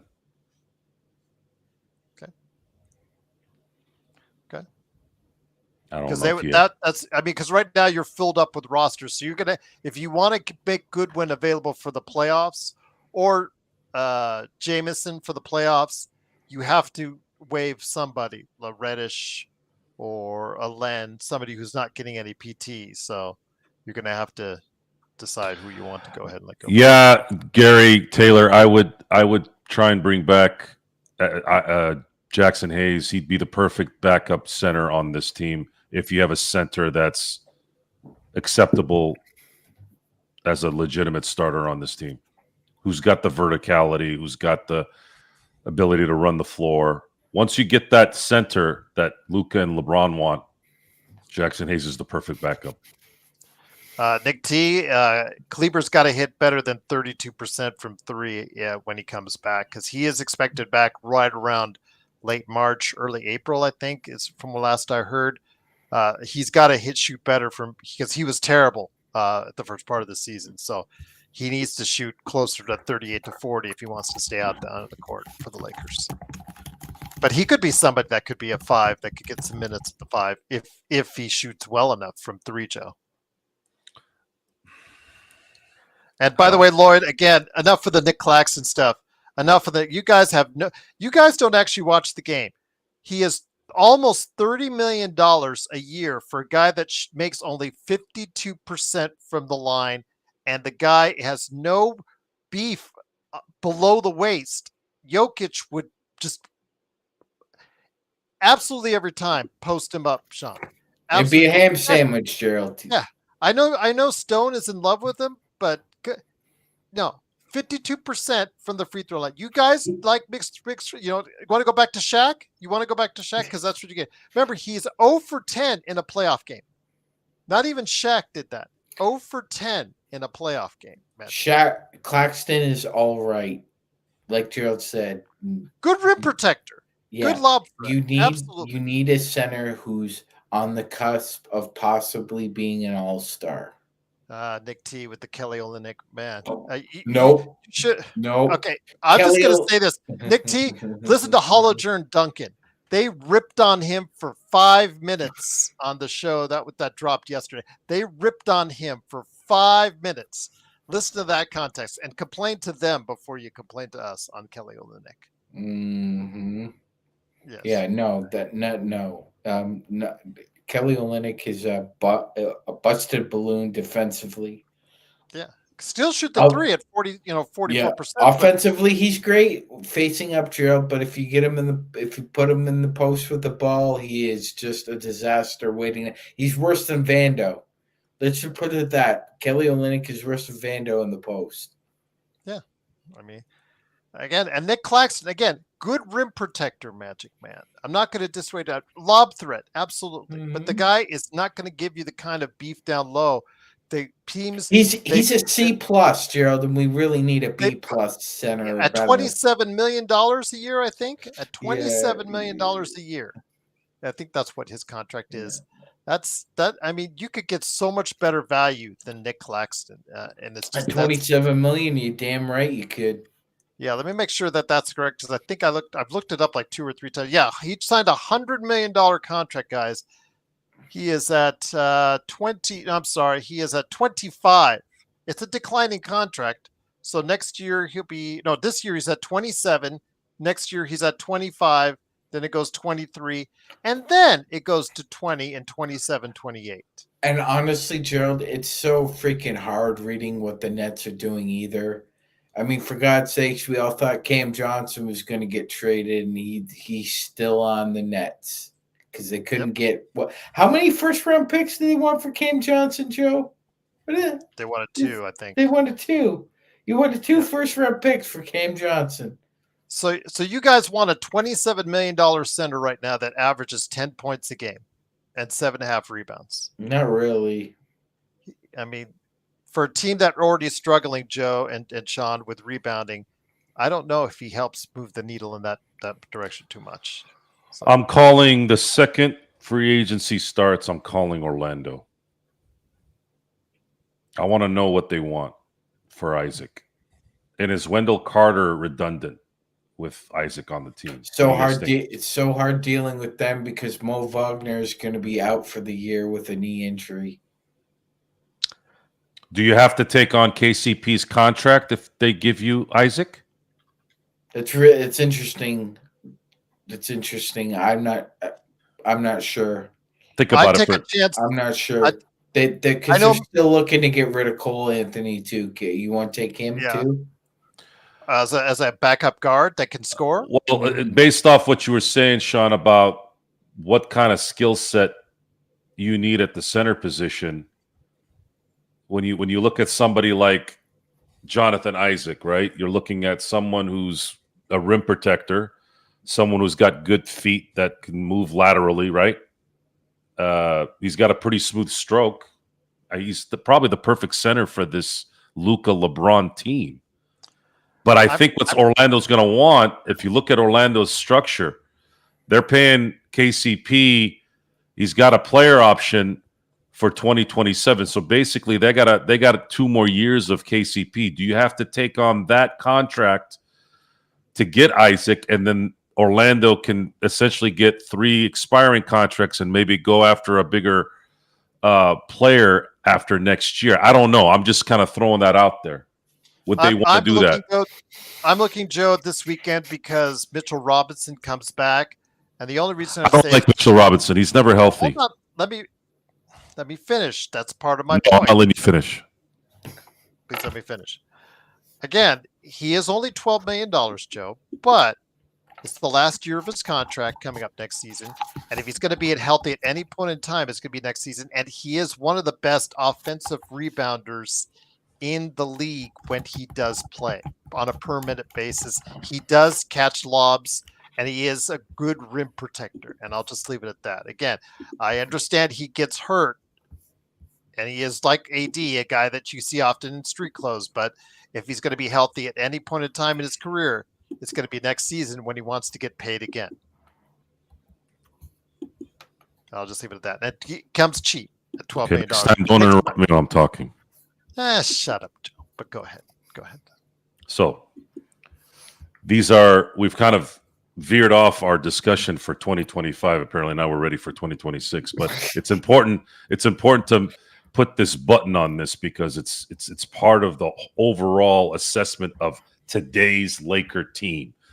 You have to be realistic now, folks.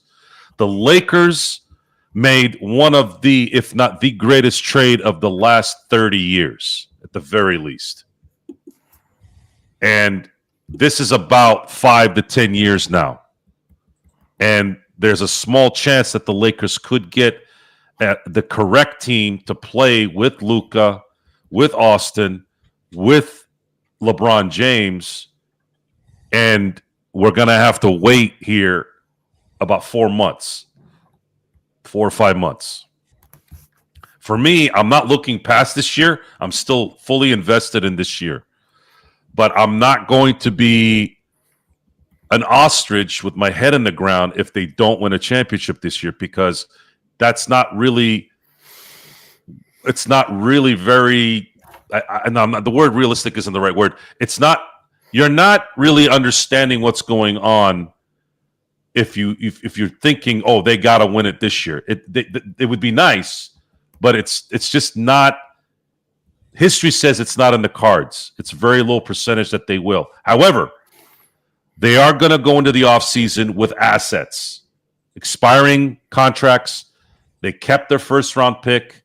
They have swaps. They have second-round picks. They have all these things, and they're more likely to get the player that they want now instead of worrying about, will Mark work out? Will he not? Was it giving up too much? It doesn't matter at this point now. It's gone. Now we know for sure that they're going to have a better shot at getting what they want this summer, and we've given you some names because there's some possibility of these things happening based off of the news that we've heard. Who's our guy in Orlando, Gerald? Jonathan Isaac. Alfred Esmond. Alfred Esmond. Esmond. We need to get Alfred on here, and we need to discuss that because I think that'll clear up. We've had him on here since Luka's trade, right? Last week. Yeah, I talked to him last week about that trade. Okay, I wasn't on the show. Was I on the show? I wasn't on the show, right? You were commenting on the show. Okay, I was in and out. Okay, Gerald, and just your usual. Hold on, Magic. Your usual. What is this? And then being typical. No, it's what the hell is this? Yeah, there you go. Go ahead, Magic. What the hell is diversity? I believe it's an old wooden ship from the post-Civil War era.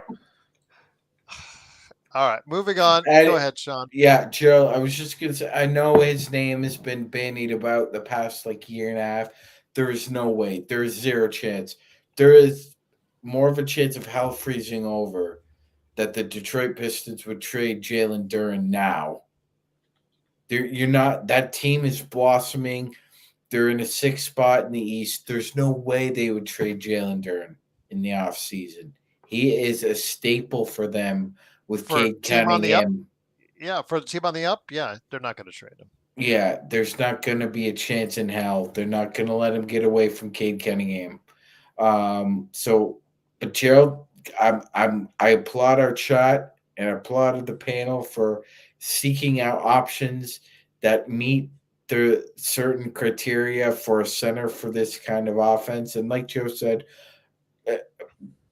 we're not going to duck turtle and run. If somehow they get to a second round or the Western Conference Finals and they get beat by a better team, it's all good.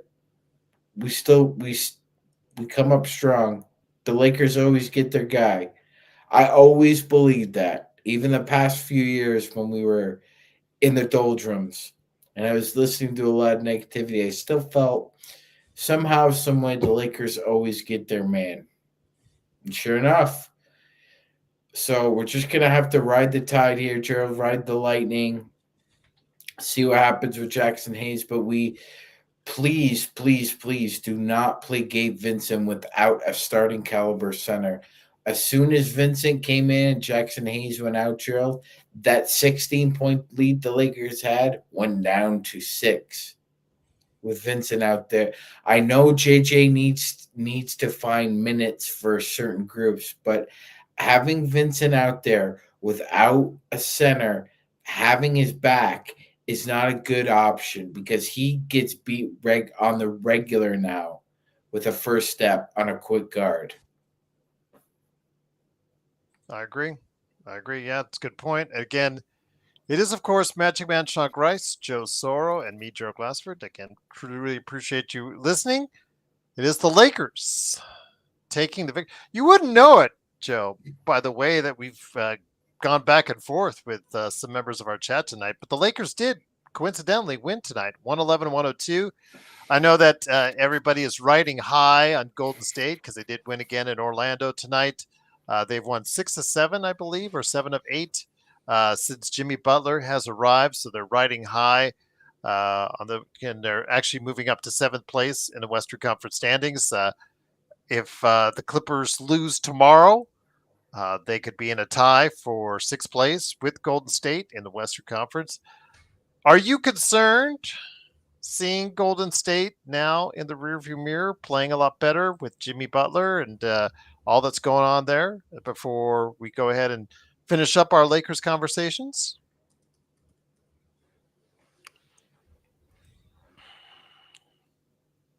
Sean, you want to answer this? I don't feel like answering this question. Go ahead. I'm going to go on mute. Anything, Sean? I mean, because we got trolled the other night by a lot of trolls that are really infatuated with Golden State at this point in time. Not Legend is notwithstanding, because Legend is awesome and he's very respectful of our audience, and I know he's a Golden State Warriors fan, and they have played better, and I've got to give them credit for it. But your thoughts on the Golden State Warriors? Well, I don't have two glass bottles in my hand, Gerald. But if I did, I'd go clap. Warriors, come out and play. Yeah. We're taking you down to 5 if we see you in the playoffs. If we're the 2nd seed and you're the 7th seed, we're taking you down to 5. Okay. I don't care if it's Chef Curry, KFC, Lakers at 5. All right. But I will say, Joe, all right, again, the Lakers have got to worry about their own selves. Tomorrow, it is, of course, the Lakers and the Clippers. The chat just got weird. They just got weird. They've been weird the whole time, Magic Man. It just got a little even weirder. Okay. What happened? That's saying something. Do we really want to describe it? No. No, I don't think I will. No. What's weird is the meme I just read right now. I'm gonna have to share with you guys on our chat. Yes, please don't share it on the air. Yeah, do not share it right now. I'd like to keep us on YouTube if possible. But Joe, I thought we were going to get 1 strike for the peanut butter comment I made a few nights ago. So I'm very. Oh man, I don't know what people do in their lives online. You and I were talking about adult movie star, Magic Man, and that got us a strike. Man. I don't know how that that in itself. We didn't even say anything like really out of bounds. Just we were talking about a vintage movie, adult movie star, who was a guy that was commenting on our show in that persona, and just like that got us a strike. Then again, I sent myself a link about Google AI thing in my Facebook chat, and I got banned for 3 days on Facebook. So you figure that one out. So I don't know. I don't understand how. I don't understand either, Trill. I just know that you're the captain. When you say stop, we stop now. So sometimes I feel like the captain of the Titanic on this show. But okay, go ahead. Seriously though, if we had said Dirk Diggler, if we had used the word named Dirk Diggler instead of John Holmes, would we have gotten a strike, YouTube? Because I think that's a fair question. Let's not test that out one more time. I think that's a fair question. That is a fair question. But Joe, before we head on out, again, great performance from the defense.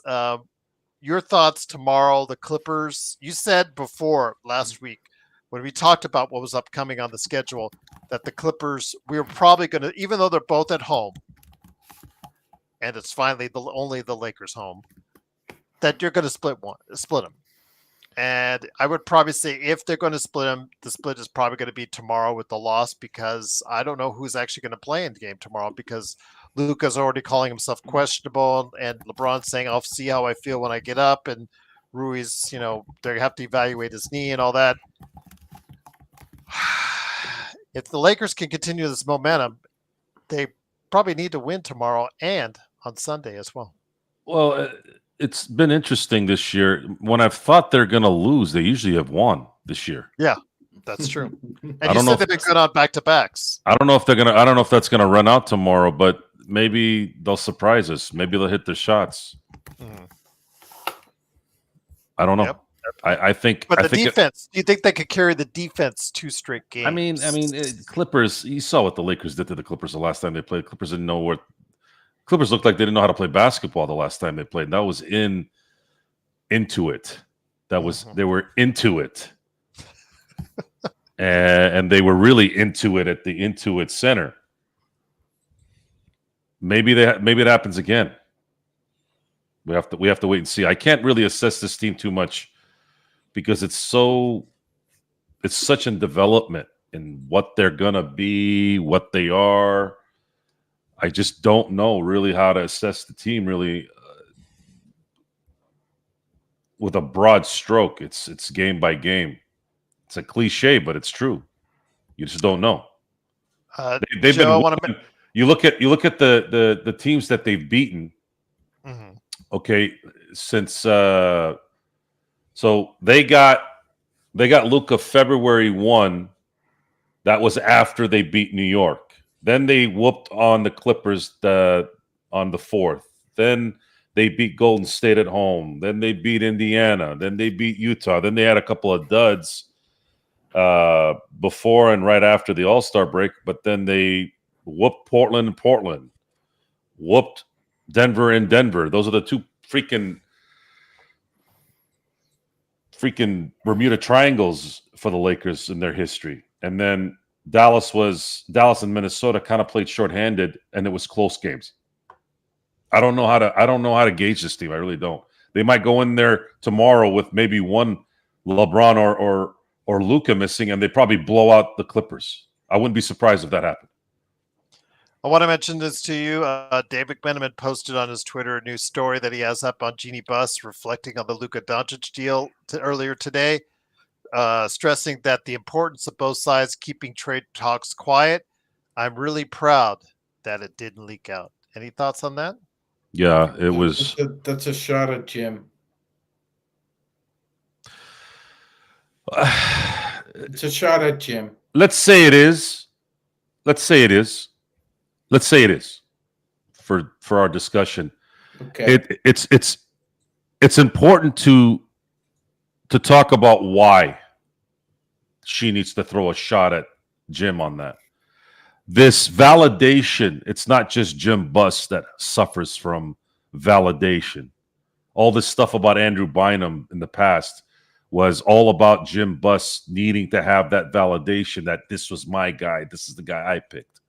When you start doing Jerry Jones things, you end up destroying everything around you in terms of winning. This was not about validation. This was about executing the job.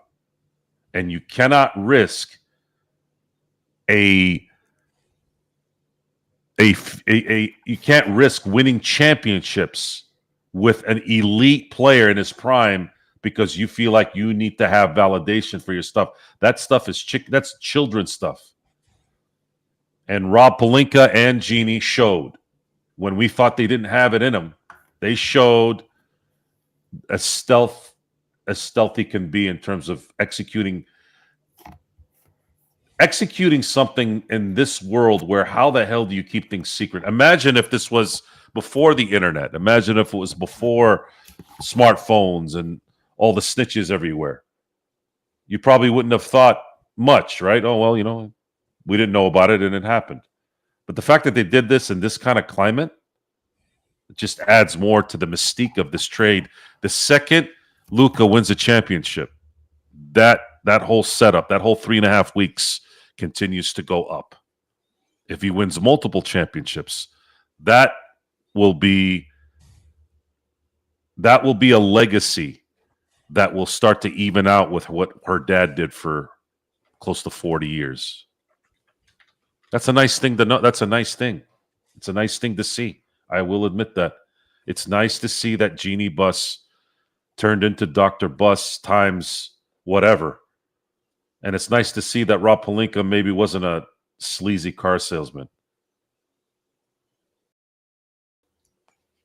What can you say? But still, this trade hasn't pleased everyone, as we saw earlier, as we were battling everyone earlier in this chat, earlier in the show. No, their Magic preference is to have AD sit in the bench right now for the Lakers. Because if you think AD wouldn't have hurt his ab playing for the Lakers, then you haven't been watching any games this year. It was already hurting, Joe. It was already hurting, and he finally aggravated to the point where he ain't playing. So by you saying that you have a problem with Luka in that trade is saying that you'd rather have AD on the team sitting. That's stupid. You're either really seriously trolling or you're stupid. And at some point, are you going to really keep coming here to troll? Maybe you're just stupid. Sorry. No other way to look at it. This isn't a scale. It's one or the other. Magic Man, any final thoughts? And then I'll bring it back to Joe on tomorrow night's game with the Clippers, which will be part of playback.tv/Lakers Fast Break. But any insight on tomorrow? Because again, if they can steal a victory tomorrow and then somehow sweep the Clippers as far as those two games, that could really start us talking about where the Lakers can go from there starting next week. Again, it's not the easiest of schedules coming up, but if the Lakers can get it done with the walking wounded that they have, that will be something, and that will be certainly a feather in JJ Redick's cap, Sean. Yes, it will, George. And to quote Jerry Springer, and now for my final thought. Mm-hmm. Nobody wins when somebody puts their pettiness above the Lakers, Gerald. And it feels like there's a lot of pettiness out there that somehow, because the Lakers didn't acquire a top 5 player that they wanted, or they are so attached to AD that what Chris Cornell said, what you want to see makes you blind, is true. Attachment is a real thing. I try not to live in that unless it's anyone who's living in my 4 walls, and that includes the panel right now.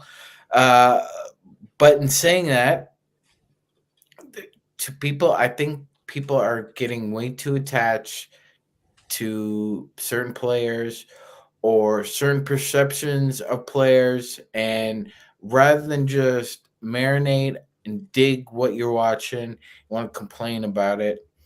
Man, I've never heard anybody complain about a sunny day until I saw a bunch of Lakers fans complaining about the Lakers acquiring Luka Doncic. That was the first time in my life I ever heard somebody complain about sunny days and rainbows. But we move forward. We're 5-2. The train is off the track, and they're still trying to figure things out, and we're still winning, and that's all we care about. Because when we're winning, Gerald, the trolls are going to show up anyway. Yeah, but they are. But we'll keep on winning. Again, Sean, for a long time, we received comments that, oh, you guys are being so negative. You guys are being too negative. I've had to answer for years on this channel. Finally, we're heading in a positive direction because the Lakers make a move that helps us in a positive direction, Magic Man. And it's like, you know what? You just can't please the audience because we're not going to please you. We're going to call it the way it is. We're going to call it the way we see it. And we've been more often right than wrong. And we have all the internet to back that up. 1,200 shows plus, almost 1,300 shows to back that up. So we'll leave it at that. But I'm Joe, not looking for any validation from anyone, by the way. I don't care. Mhm. We're going to be wrong, but we're going to be right more than we are wrong. And there's no right answer if you don't think this trade was good. That includes if Luka does not win a championship. This was a 100%er. You do not say no to this. It's easy to sit there. I'll use an example that we talked about earlier today. We were talking about Mike Conley and the fact that he's been in the league since Greg Oden was picked first. That was his ex-teammate in Ohio State. Greg Oden was picked first. You look at it now, oh my God, how do you pass up Kevin Durant? Greg Oden had one of the best finals performances in a loss to Florida. You pick Greg Oden. You can't determine whether this guy's going to be injured 2 years into his career. You can't know that. That was the right call. He would have been, had he stayed healthy for a 10, 12-year career, he would have been Hall of Famer. He was that good. So you can't sit there and go, oh my God, he's got to win a championship because we won a championship with AD. Who gives a shit if we won a championship with AD? That was 5 years ago. Might as well have been 20. It might as well have been 1999 at this point.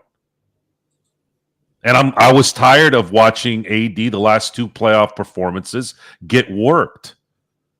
He got worked by Jokic and Denver. He got worked by Sabonis. When Embiid was healthy, got worked by Embiid. There was a, what was it, Sean? Wasn't he 0-7 against Sabonis until this year? Yeah. So what do you want me to, what exactly are you holding on to? You're holding on to 2020? You all know I've complimented AD in one of the greatest performances I've ever seen by a defender in 2020. He was robbed of the Defensive Player of the Year award that year. And that's just what I love, Joe, about us, is that we're talking about today. Today. I knew you were going there. As soon as you said today, I knew exactly where you were going. Yeah, exactly. We're talking about today and the fact that you got a player that's going to also give you a chance to compete. Yeah, that's great. You have a great resume. You won a championship 5 years ago. Today, you have what will likely be, barring injury, the best player in the NBA. You have a top 5 player right now. In a year, maybe 2. It's going to happen. If Luka does not have a catastrophic injury, Luka Doncic will be the number 1 player in the NBA. He is 25. He's turning 26. Few hours. Actually, he just turned 26 2 minutes ago. Happy birthday, Luka. Happy birthday, Luka. Okay, 26, folks. A prime window for an NBA star is between 28. Prime squared is between 28 and 32. Luka hasn't even hit that. He just turned 26. If you can't see that, I don't know what you're looking at. I really don't. And not only that, you have a young coach who's shown a lot of skill set already in the NBA. We haven't talked about that. Another offseason for J.J. Redick to improve his skill set. You have a motivated LeBron James who's continued to keep putting himself in a position that's similar to a Tom Brady. Every time we thought Tom Brady was done, just kept having 4,000-yard passing seasons. Almost had a 5,000 passing season. I think it was last year. So I'm gonna go by what the recent history has said. Maybe not a long time ago, but recent. It looks like LeBron James is going to be here for sure, at least a year or 2 more. You have Luka who's going to come into his own. You have a young nucleus that's sort of around this team. You have a DFS. You have Austin Reeves. You have a good backup possibly in Jackson Hayes. And then you bring in a couple of starters this offseason with the summer, with training camp, and now you guys are talking legitimate title contender. There's going to be game 1. You're going to know the Lakers are going to play next season as a team that's going to go after a championship. The Lakers have not been that team for 2 seasons. And that's important to know. That is important to know indeed. But the Lakers are back in 4th place, 36-21. Again, they are just, 2 games? Actually, they are a game and a half out of 2nd place in the Western Conference after their victory tonight, 111-102. We'll be back tomorrow. Again, game time, 7:30. Going to go ahead and get you going here. Actually, let me confirm that it's 7:30, not 7. It is at 7 o'clock. I'm sorry, 7 o'clock on ESPN, guys. Or playback.tv/Lakers Fast Break will bring you all the simulcast coverage right here. Nobody better to do it than us. Then, of course, the most divisive but the best post game that's out there, according to our audience today. But it is still the best that's out there. There is no one better. It is, of course, the Lakers Fast Break. So stay tuned here after the game. We'll share our thoughts and opinions as we always do. Harry said, "Don't forget my above tweet because you will say I was right." I don't even know what your above tweet was. We have 100 messages going a mile an hour, so I didn't see what it was. So I don't know what that is. But again, if it isn't here, it's there in the chat room. It'll be forever enshrined. YouTube, it takes about 6-7 hours to generate the chat, I think. But yes, it'll still be there, Harry. When you can go ahead and caress it, and that quote, you can just love it forever. Whatever it is you said, I don't know what it is, but okay. Oh, no, I don't know what this. Yeah, again, Harry, Luka was in the NBA Finals last year, 3 games away from a champion. Yeah, again, you guys just go ahead, have fun, knock yourselves out on going back and forth. Somebody that calls himself 2 first names. I don't know. Maybe they just forgot what it is the first time around and called himself again. But what are you gonna do? Or his I don't know your tweet. Or his parents had the last name Harry, and they decided we're just gonna name him Harry. Harry, yeah, there you go. But Joe, I knew Sean, a guy named Neil O'Neill once. Okay, well that's yeah, could be, or it could be tricky like this. Robert Roberto.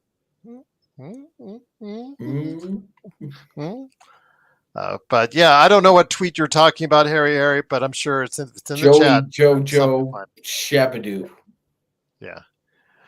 Joe, any last thoughts? I feel exhausted from just going back and forth, but another fine performance from you guys. Any last thoughts before we head on out? I'm just gonna focus on the games. This must be nice, yeah.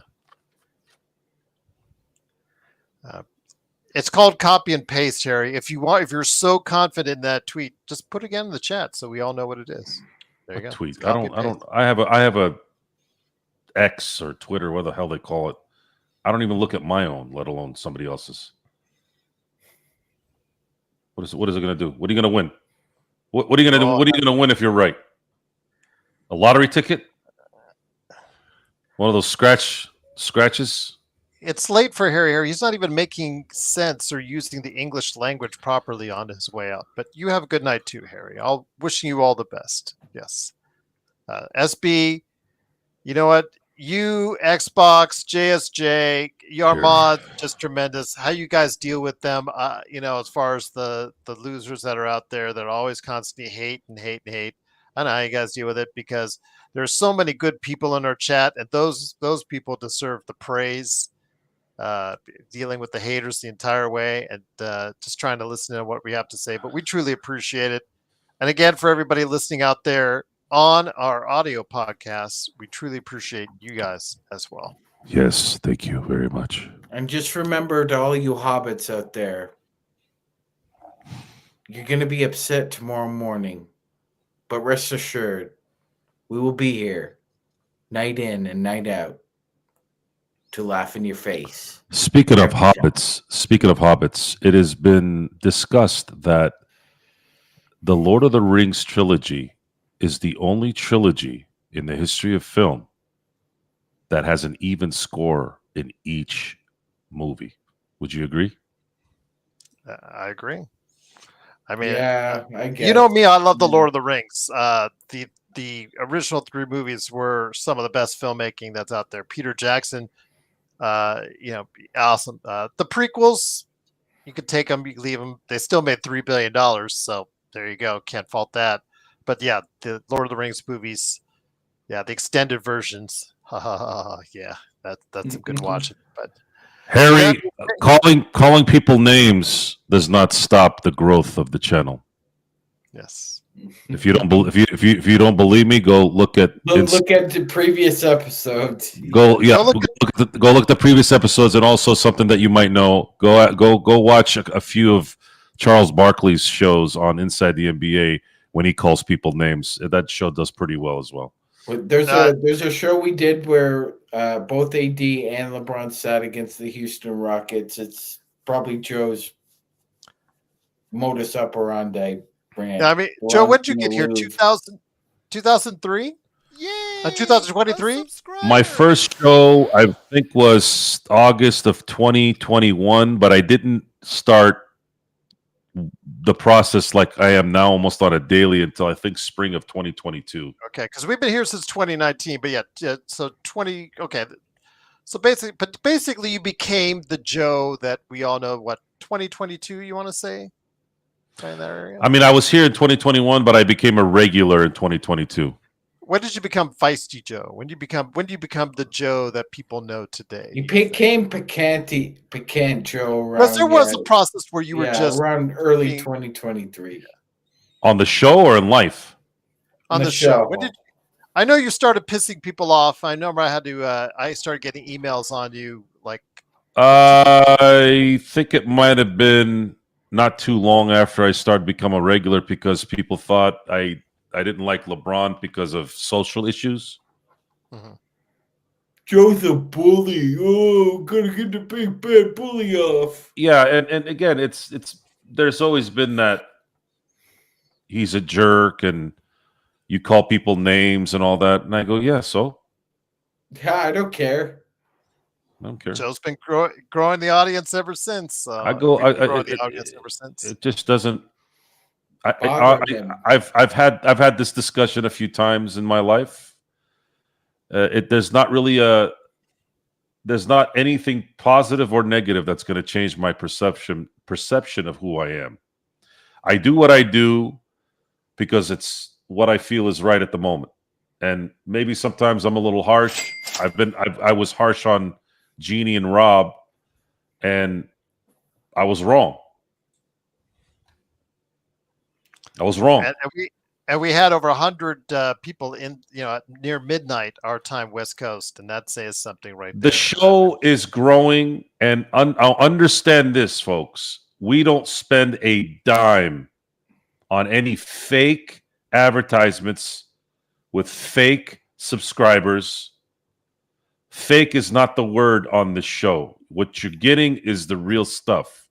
The only time I fake anything is when I'm lying to a telemarketer. That's about it. that's as much as fake as I can get just to get them off the phone. And I only do that because sometimes the person on the phone I don't feel like deserves the full wrath. If I feel like you need the full wrath on the phone, I'll just say, listen, get me off your list and don't ever call me again. And that's the gist of that. We don't also do any clickbait garbage. Okay, we don't sit there and prance and have visuals like this. Great question by 805. Yes, the super chat. Thank you for the super chat. Guillotine or electric chair? You feel You're being so morbid, 805.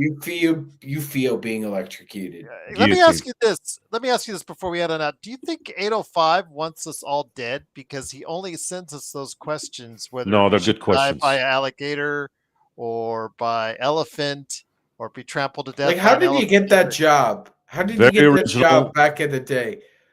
Yes. I want to chop people's heads off. My gosh, yeah, that's some scary stuff, man. You would have had a lot of resumes in for that one.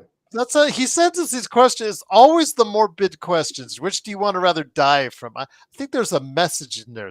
Might be a message in there for 805. But you've been with us for a while, and are you still in the UK? Maybe it's like maybe he wants a Final Destination thing where I'm in a bathroom and I slip on the water and the thing ties around my neck, Gerald. I'm trying to grab the scissors that are 15 feet away from me, but it looks like they're 2 feet away. Yeah. What's going to be funny is what I'm about to send you guys on the chat. Okay, we'll take a look at it, but I'm going to shut it down for now. It is, of course, Sean's going to bust up laughing on this one. 805. Are you still in the UK? Let me know, man, when you get a chance. But always appreciate. I might wake up the no matter neighborhood.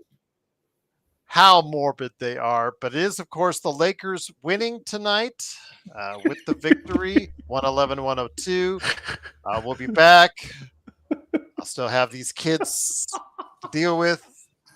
But, of course, as the Lakers play the Clippers, playback.tv/Lakers Fast Break. Aaron's Ohtani debut later today. His first spring game. Yeah. My man, Aaron. And the Laker fandom. Oh, my God. I can't wait. Enjoy it, Aaron. Enjoy it, man.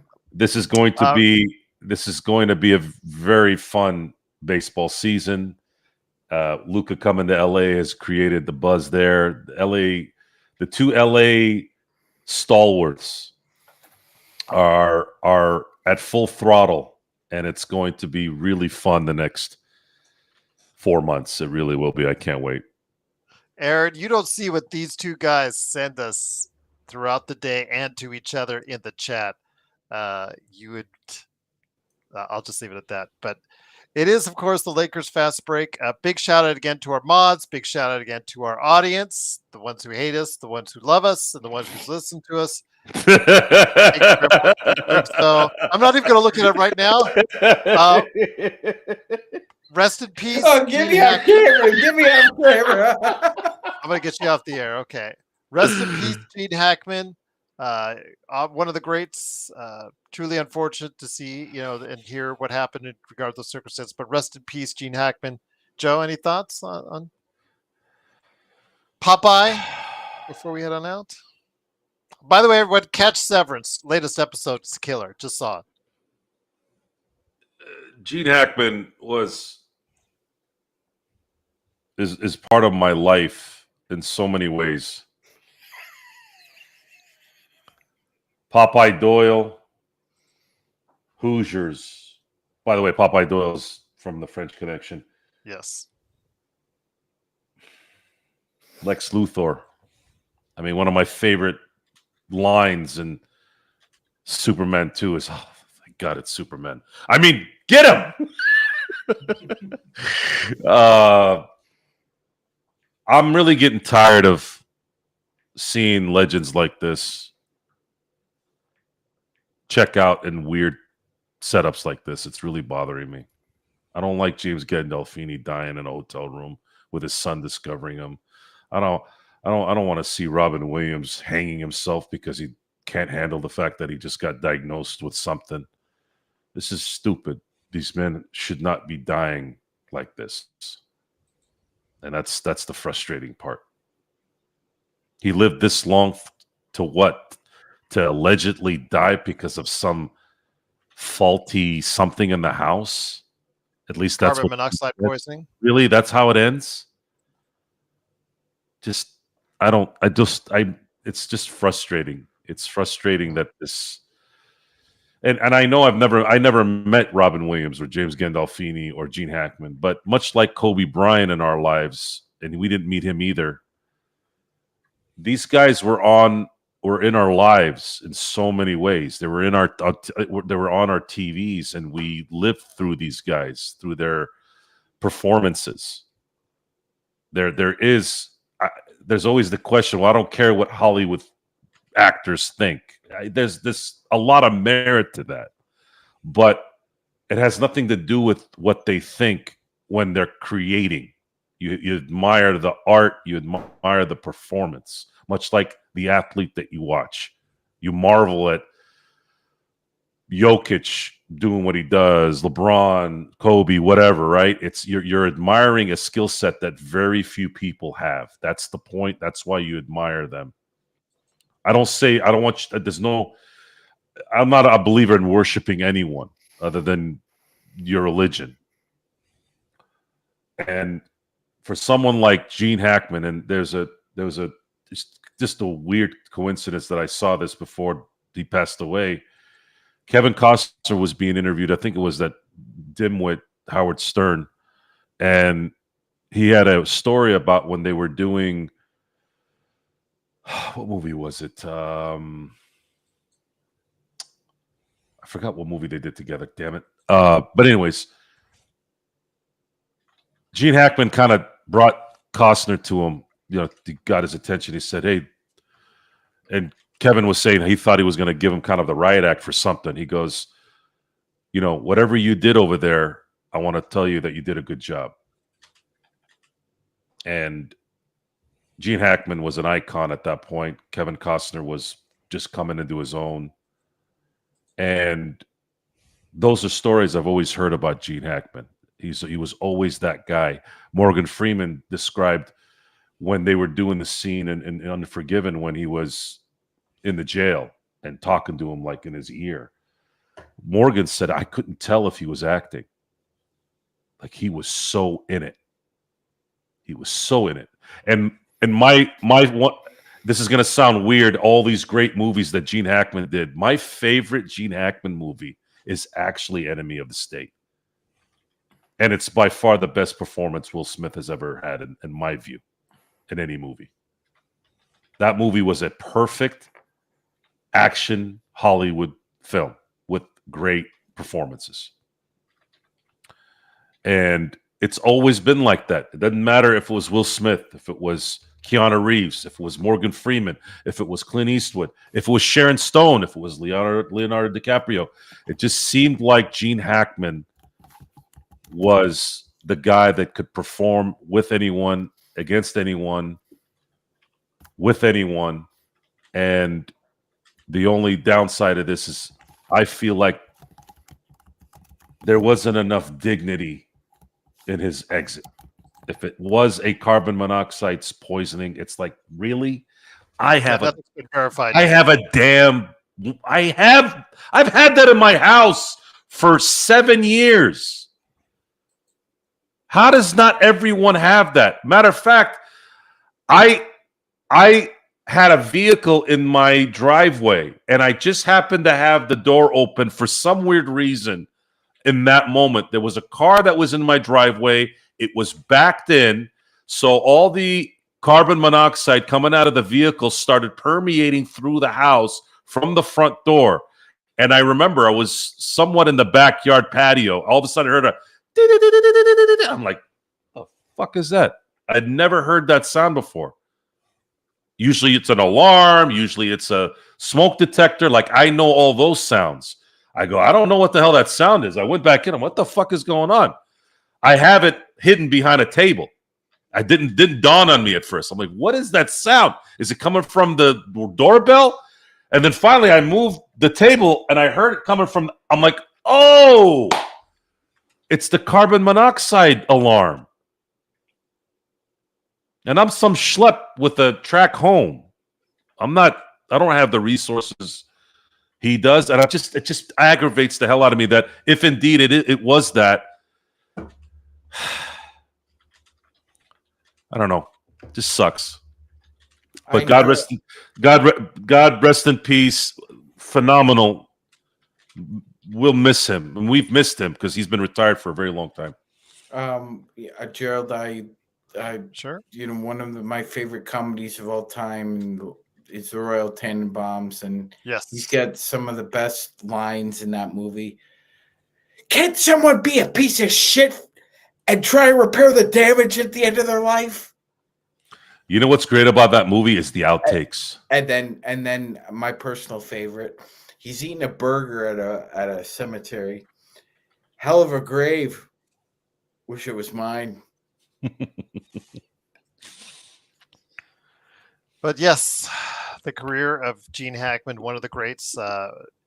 Rest in peace, him and his wife. Again, you've heard all by now the unfortunate circumstances. Rest in peace to them, their dog. And again, we don't know how that happens, but again, check out the news reports for what the real story was. But yes, appreciating Gene Hackman on his fine career at the age of 95, passing away. But right now, it is the Lakers 111-102. We'll be back tomorrow for more fun and hijinks, and I'm sure more battles if Luka plays against our Luka-hating audience. Some sections, not everybody. Of course, most people are okay with it, but there's some, the vocal minority. And you know what they say about the vocal minority, but we'll leave it at that. But again, it is, of course, the Lakers winning. No, I don't know what they say. You do know what they say. You do know what they say. But anyways, 111-102. It is, of course, the Lakers Fast Break. We truly appreciate you being here, stopping by, watching us, and hopefully be back here in less than 24 hours to go ahead and watch it again right here, the Lakers Fast Break podcast.